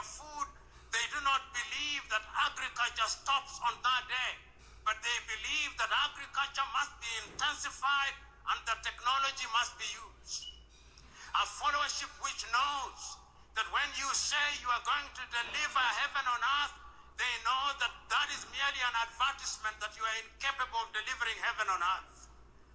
A followership that knows that when you are promising to do things within 100 days, which ordinarily can only be done in 5 years, they know that you're a liar. A followership that is capable of discerning that when you speak things, there are many variables, and it is the duty of a leadership to ensure that such a leadership is indeed created. What do African leaders do? African leaders in many African countries have now assigned the question of education, educating their followers to NGOs and CBOs, which are financed by the Americans, which are financed by the Europeans. Did you hear that? Which are financed by other civilizations. How do you think, how do you imagine that the people of Denmark would have the interest of Nigeria at their heart? How are you satisfied that all those civic education activities that are being undertaken in Borno, in Maiduguri, or in Abeokuta, financed by USAID, are meant to be for the benefit of Nigeria? Because the last time I checked, the English used to say, he who pays the piper calls the tune. In a very simple word to analyze that, blessed is the hand that giveth than the hands that receiveth, because you are receiving and giving back your own right and as a human being. Blessed is the blessed is the hand that giveth than he that taketh. That is exactly what he meant there. Let us continue. I want to finalize it and go into something else. My time is running out. I only have 21 minutes left. Piper calls the tune. So today, when you look at most of Africa, we have a followership that is tuned from outside. It is not a followership that is tuned from inside. And you wonder why they behave the way they do. They behave the way they do because they are being tuned by other civilizations. 3 years ago, an old friend of mine, now gone to be with the Lord, was engaged in a conversation with me. And I was complaining about the leadership, and he told me, I hear you, young man. You're always complaining about leadership in Africa and other parts, but have you ever wondered about the followership? Saying Very you're interesting. complaining about the windmill, but do you ever bother about the wind? Is it not the case that the windmill follows the wind? I'm suggesting to you that Africa will never realize. Do you know the meaning of what he is saying here? It simply means that you as a follower, that when they give you 2005, you capitulate. When they give you soap, akancha, ncha green, give you omo or clean to wash your clothes, and give you 1 packet of rice, you capitulate. You sell your vote. It is up to you to revolt against this leadership. That's exactly what he is talking about. You have to revolt against this leadership. You cannot be following like a zombie. You are not a zombie. Only if you are one. That's why they call you Black Monk in this OG. That Africa will never realize our potential as long as the critical mass of our people are immersed in sorrow and want. I am suggesting to you that Africa is not going to grow as long as you who are in positions of leadership have perfected the art of appealing to the stomachs rather than the minds of the men and women that you lead. I'm suggesting to you that Africa is not going to realize our potential as long as we continue to conduct the politics of money and money bags, not the politics of ideas. Okay. I'm suggesting to you that Africa is never going to realize our potential as long as we are dividing our people along ethnic lines. I'm suggesting to you. I'm suggesting to you that as long as you who are in positions of honor and privilege are in the business of dividing our people on the basis of religion, Africa is not going to realize our potential. On the basis of religion, you are dividing your people or our people on the basis of religion. Africa Of the erstwhile colonizer, as we celebrate. Through such institutions, they continue to control and to manipulate us. And many of us, particularly those of us who have had the advantage of foreign education, we never want to talk ill of bodies such as the Commonwealth. I do.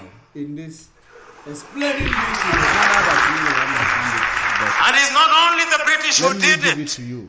the French did it. Talking about Under the religious Francophonie. division, In order to control their former colonies and to make sure that they remain within their sphere of influence, they created a body which is alive and well. there is In the nothing former French you will colonies, do to it's change even the mind worse. of Islamic person They even print their currency. about you. or The what they see you Portuguese to be. did it. There is nothing that will So, change the mind of in as much as African leaders have been trying to ensure that we change the circumstances of Their our mind people, will never change. there have been So external when these two attempts things are the at problem, torpedoing those conflicting it on efforts. each other, And How Africa do you and think you are African going leadership to win? must be seen in those so that is contexts. the reason why There are those in many African best countries thing who is have allowed themselves to be create acolytes anything of the neo-colonizers society and not to the not detriment of the equal continent society of where Africa. So when we using interrogate religion to fight leadership, one another. we must ask ourselves, Religious how differences free will be the are order our of the day. leaders? fighting, How free are our It is not true. When you politicians come from to external religious influence? differences, But that you is will not an agree with excuse. me that, No, You know, in it as cannot much be an as, excuse. Fulani Leaders people are extremists about In a multi-ethnic environment Christian must people also are be also different. extreme about You know, what they Nigeria, believe in. As Because Chinua rightly if I want said, to clear it up, like all I African have given countries, you is an example artificial of it. entity. on several occasions, Chinua that says in his book, The If Trouble a with Muslim Nigeria, man come, that he there will is never nothing tell you anything. You cannot comparable marry a Muslim woman. to how the You European cannot nations marry were a created. Muslim woman. There is no But a Nigerian Muslim Chinua man can come Achebe and marry say, your woman in order in to the same convert way them, as because there they is know a that Danish a woman does or not a have Swedish a or a cultural or Norwegian. religious affiliation until they get married. Nigeria They know is a it. unique They understand state that very well. with That many is the reason states. why you cannot. The same is true of actually Kenya. do anything. The same is true with- of Ghana. with them. Nigeria So possibly let me has over 500 Where I am nations going within to her. start- I'm going to Tanzania actually 136. The Democratic Just Republic let of Congo me allow 306. him to finish Kenya 42. speaking. Uganda Then we 56. Then In we order allow to be him a finish. leader in such countries, those who country is to succeed, the tribe must die. And the tribe must die because if the tribe does not die, then the new nation will never thrive.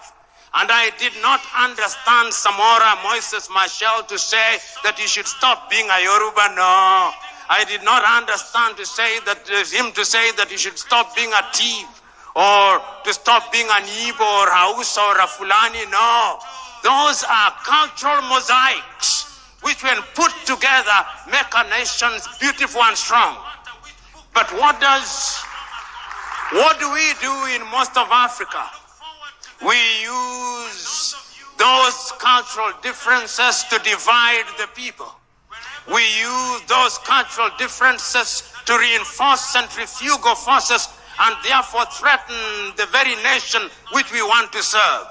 I am telling all of us who are present here, and many of you who are present in this assembly, who are honored and respected and claim to be leaders, that you have a duty to ensure that you are in front in order to serve and not to be served. But ladies and gentlemen, let us also ask ourselves about followership.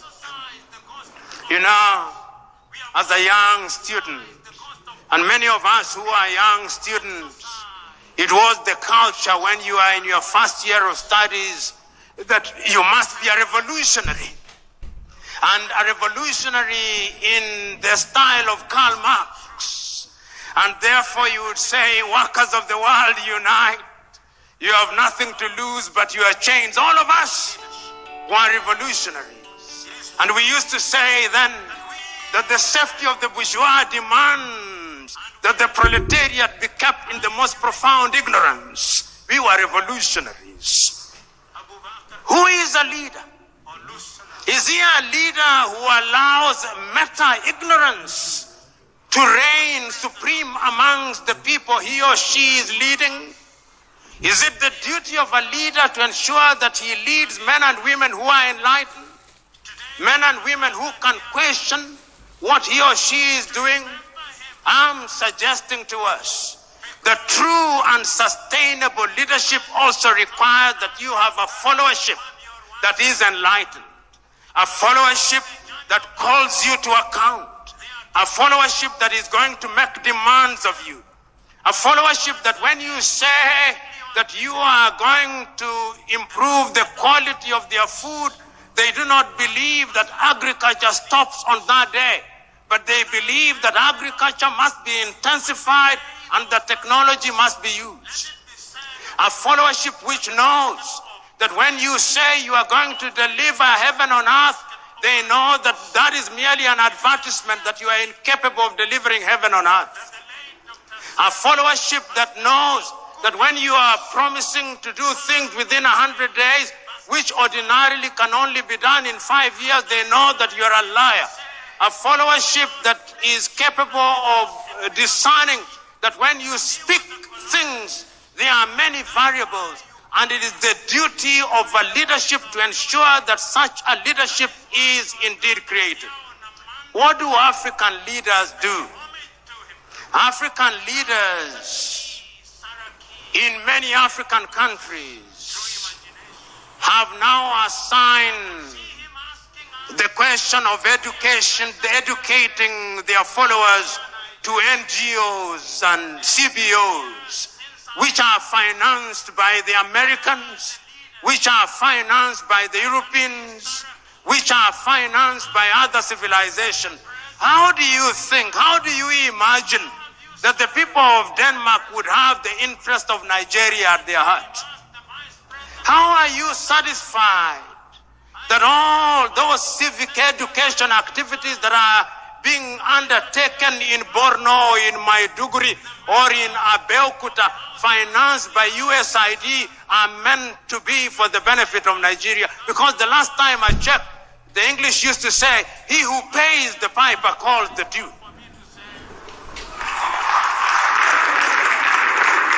So today, when you look at most of Africa, we have a followership that is tuned from outside. We have not been served. It is not a followership that is tuned from inside. And you wonder why they behave the way they do. They behave the way they do because they are being tuned by other civilizations. This is where we are living it. You know, 3 years ago, topic, an old friend of mine, now gone to be with the Lord, this photo in front was of engaged you, in a conversation with me. Declares free marriage. And I was complaining about the leadership, and he told me, I hear you, young man. I said, you're always complaining about leadership in Africa and other parts, but have you ever wondered start talking about how about the followership? Pope Uzodimma Says you are complaining about the windmill. Out again on Facebook. But do you ever bother about the wind? Is it not the case that the windmill follows the wind? How you I'm suggesting to you that Africa will never never realize our potential as long as the critical mass of our people are immersed in sorrow and want. Their men will must come I am and suggesting impose to themselves you on your women. that Africa is But not going you to go grow and look for as long a as Fulani you woman who that are is, in positions of leadership Fulani have Muslim. Go and perfected ask the them art their hand in marriage. For you to of appealing to the stomachs rather than the minds of the men and women that you lead. I'm suggesting to you that Africa is not going to realize our potential as long as we continue to conduct the politics of money and money bags, not the politics. They want to, for you to know that these people, they are in control. They are in control. That is the reason why the hope uzodi, because it is their proposal. They want to continue to give birth to those who will speak your language while committing all these type of atrocities that are being committed in our land today. You will continue to say, it is Igbo people killing each other, without you knowing that they are Fulani speaking Igbo that are killing you. This is exactly the reason why Hope Uzodinma want to actually continue. They want to continue to recycle these atrocities in our land without being, having a second thought about it. That is what you see that is happening in our land. Hope Uzodinma approves free marriages for Fulani. Of course, you know that to marry an Imo woman, especially in Wanyowere, to marry them, it is a lot of money. For your people, for Biafrans to marry a Wanyowere or Imo people, it is a lot of money. Now, Hope Uzodinma will give Imo people for free to Fulanis. It is laughable. It is laughable. These are something when you look at them, you listen to them, you will be disgusted. It will give you, butterflies in your stomach. It will disgust you. These things are very, very, itchy to the ears to hear them. They want to bring those who are killing you. Give them your women for free for them to rape uncircumcised people who see you as a circumcised person as a sin itself. They see you as a sin itself, not just, a look-alike, but as a sin itself. They want to, Hope Uzodinma now is now ready to give your women to them for free. While their women is difficult to be found, to pay their bride price and do the traditions for you to marry them as a Biafra. Hope Uzodinma is willing to give it to you for free because he has tried open grazing. People actually rebelled against it. He tried everywhere. So now he wants to start actually giving birth to Fulanis in our land. The reason why a woman does not have any religious affiliation until they get married in an African context or African perspective, I should tell you it is because that is the reason why a Fulani, those people who are extremists or who are, extreme about their religion or their belief system or their culture may say, they can marry women who are of other tribe or other culture or other ethnicity. Whichever one you understand better. But you cannot, marry their own women. Because if they marry your women, they convert them. They know if you marry their women, you are converting them. They don't want you to convert their women into being a hidden or, infidel as they see you. But they want your women to be converted into being, whatever they call themselves.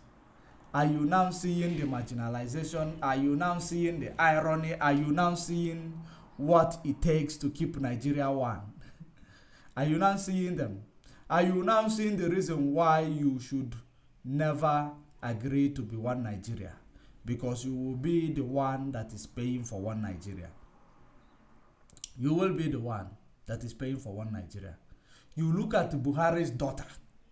Buhari's daughter. Let's say any of Hope Uzodinma's son, or Buhari's daughter's, Buhari's son's or grandchild. Let any of Hope Uzodinma's child go and say, I want to ask for your hand in marriage. Kachugu boy up that day. It will never be possible. Because Hope and his children are born infidel. How can they come and ask the hand of Islamist, hands in marriage when you are a Christian? It is not possible. You see now the reason why when we talk about multiculturalism is not going to work in Nigeria, you will indeed agree with us. You must indeed agree with us when we tell you it will never work. That has been your challenges, that has been your problem, that has been your downfall. It will never work in Nigeria. All you need to do is actually divide the country, let everybody go their way, let every other person, decide their fate. Make it through a referendum so that we will know. Let us that are called the infidel, let the infidel go and actually be on their own. So that these good people will be on their own, being good. Infidels will be on their own, being infidel. On their own. Whatever they achieve, being an infidel, it is their own business. It is in their book. Surah 9 verse 3 or 3 verse 9. It is in their book, in Quran, that you must kill an infidel. That's how they preach it. Even though it is preaching it out of context. But that is how they preach it themselves. Surah 9 verse 3 or 3 verse 9. You can actually check it right now. It talks about infidel. It is not something that is hidden. So I want you to know and understand that you must make peace with it, that your problem is multiculturalism. And as far as you continue to nurture and protect this way of living or society where they tell you your diversity is your power or strength, you should understand that it is a lie and can never be the truth. Big lie. One big famous lie that you continue to actually recycle as they continue to tell you. That is the reason why Fulani will pick up like somebody like Hope Uzodinma, tell him to kill his people. Tell him to create a fraternity that will continue to kill his people. He created a Bubag. Dave Umahi, the same thing. But now, Hope Uzodinma is extreme about this belief. He is an extremist about the belief of, caliphate controlling him. And he is a slave to Fulani. That's why he wants to give your women to Fulanis, to rape them.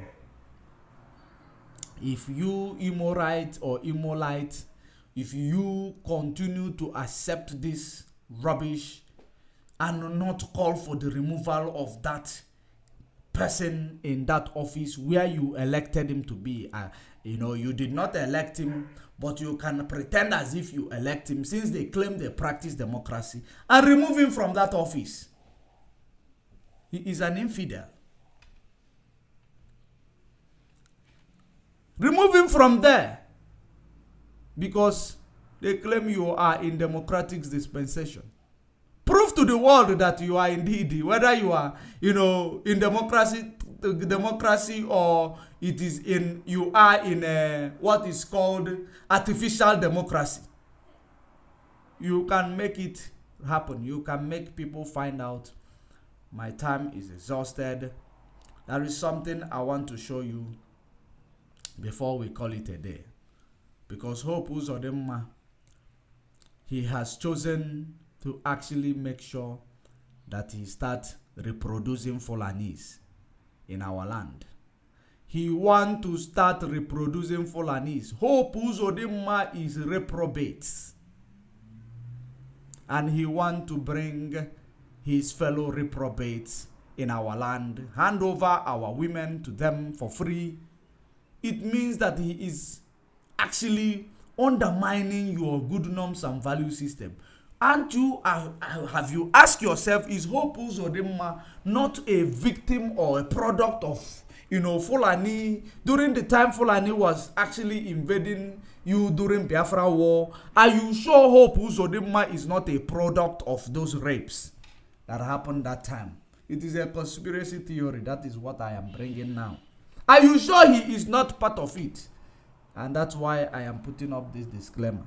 Because it is actually what if analysis that we are doing. What if he is a product of them? That is the reason why they singled him out, give him the position of power when he was not even the first or the second or the third after the election in Imo State.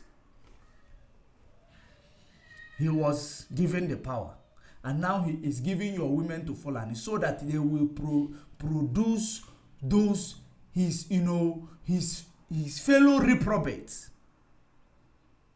They will produce them more so that because he believes that his numbers are dwindling.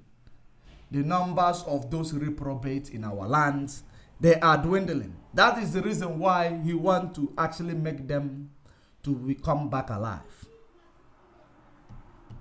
You might think it's a joke, or you might think it is a grammar.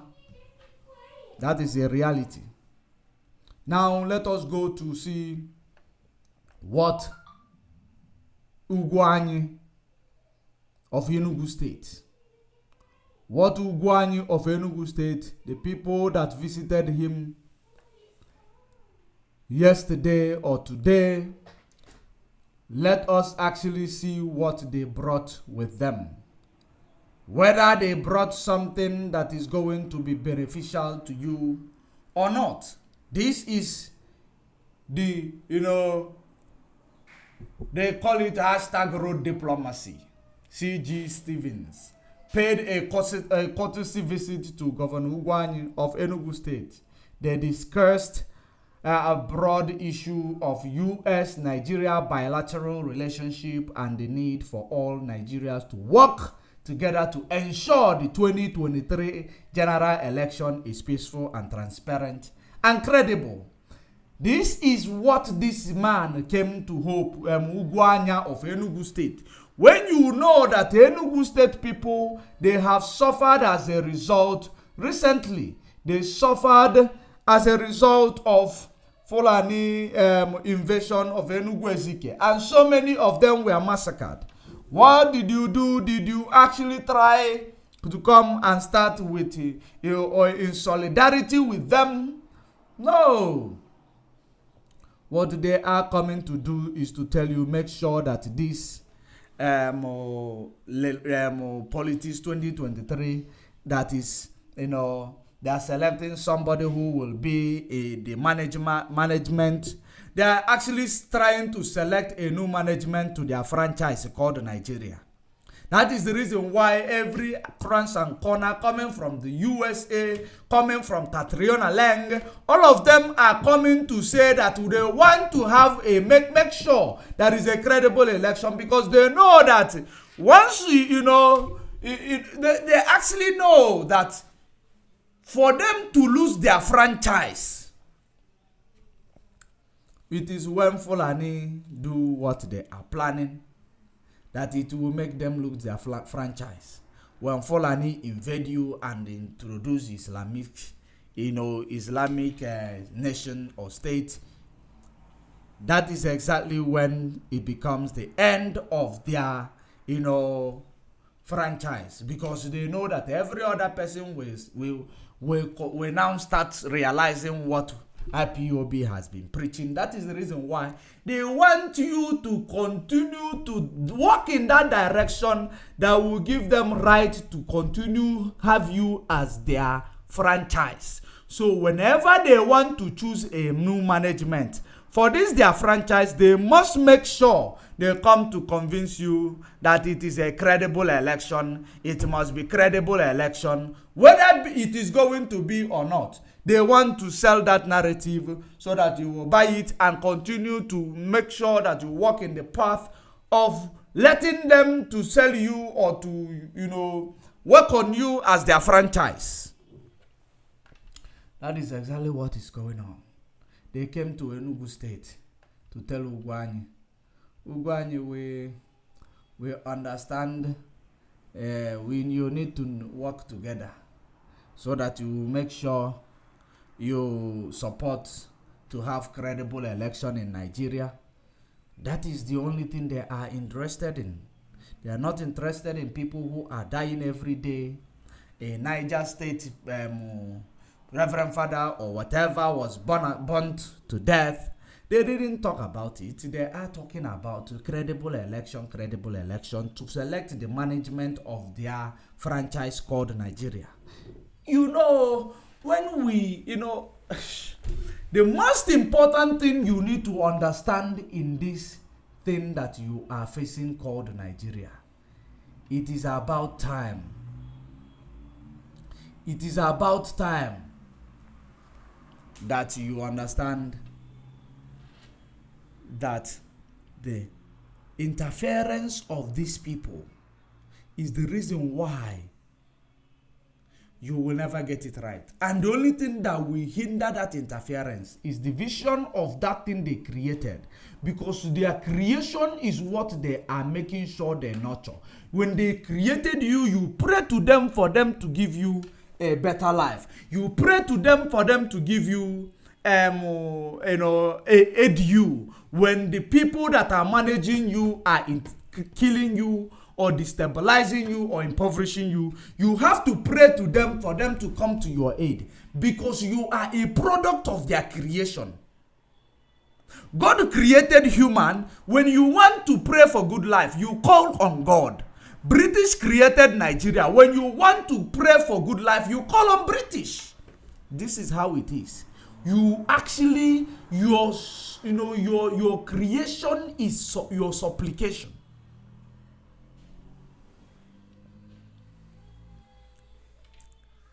Whoever that you create, they are actually, they are actually under you. They are your subject.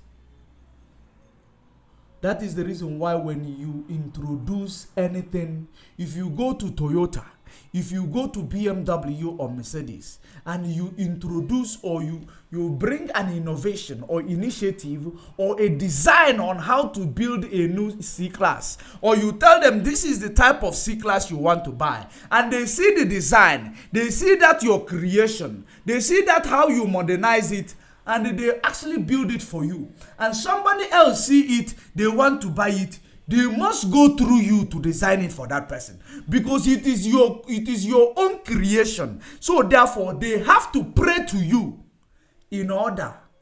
How will they pray to you? By signing a contract with you. We want to use your design to continue to build, because people are loving your design. They pray to you, they call on you, you sign an agreement.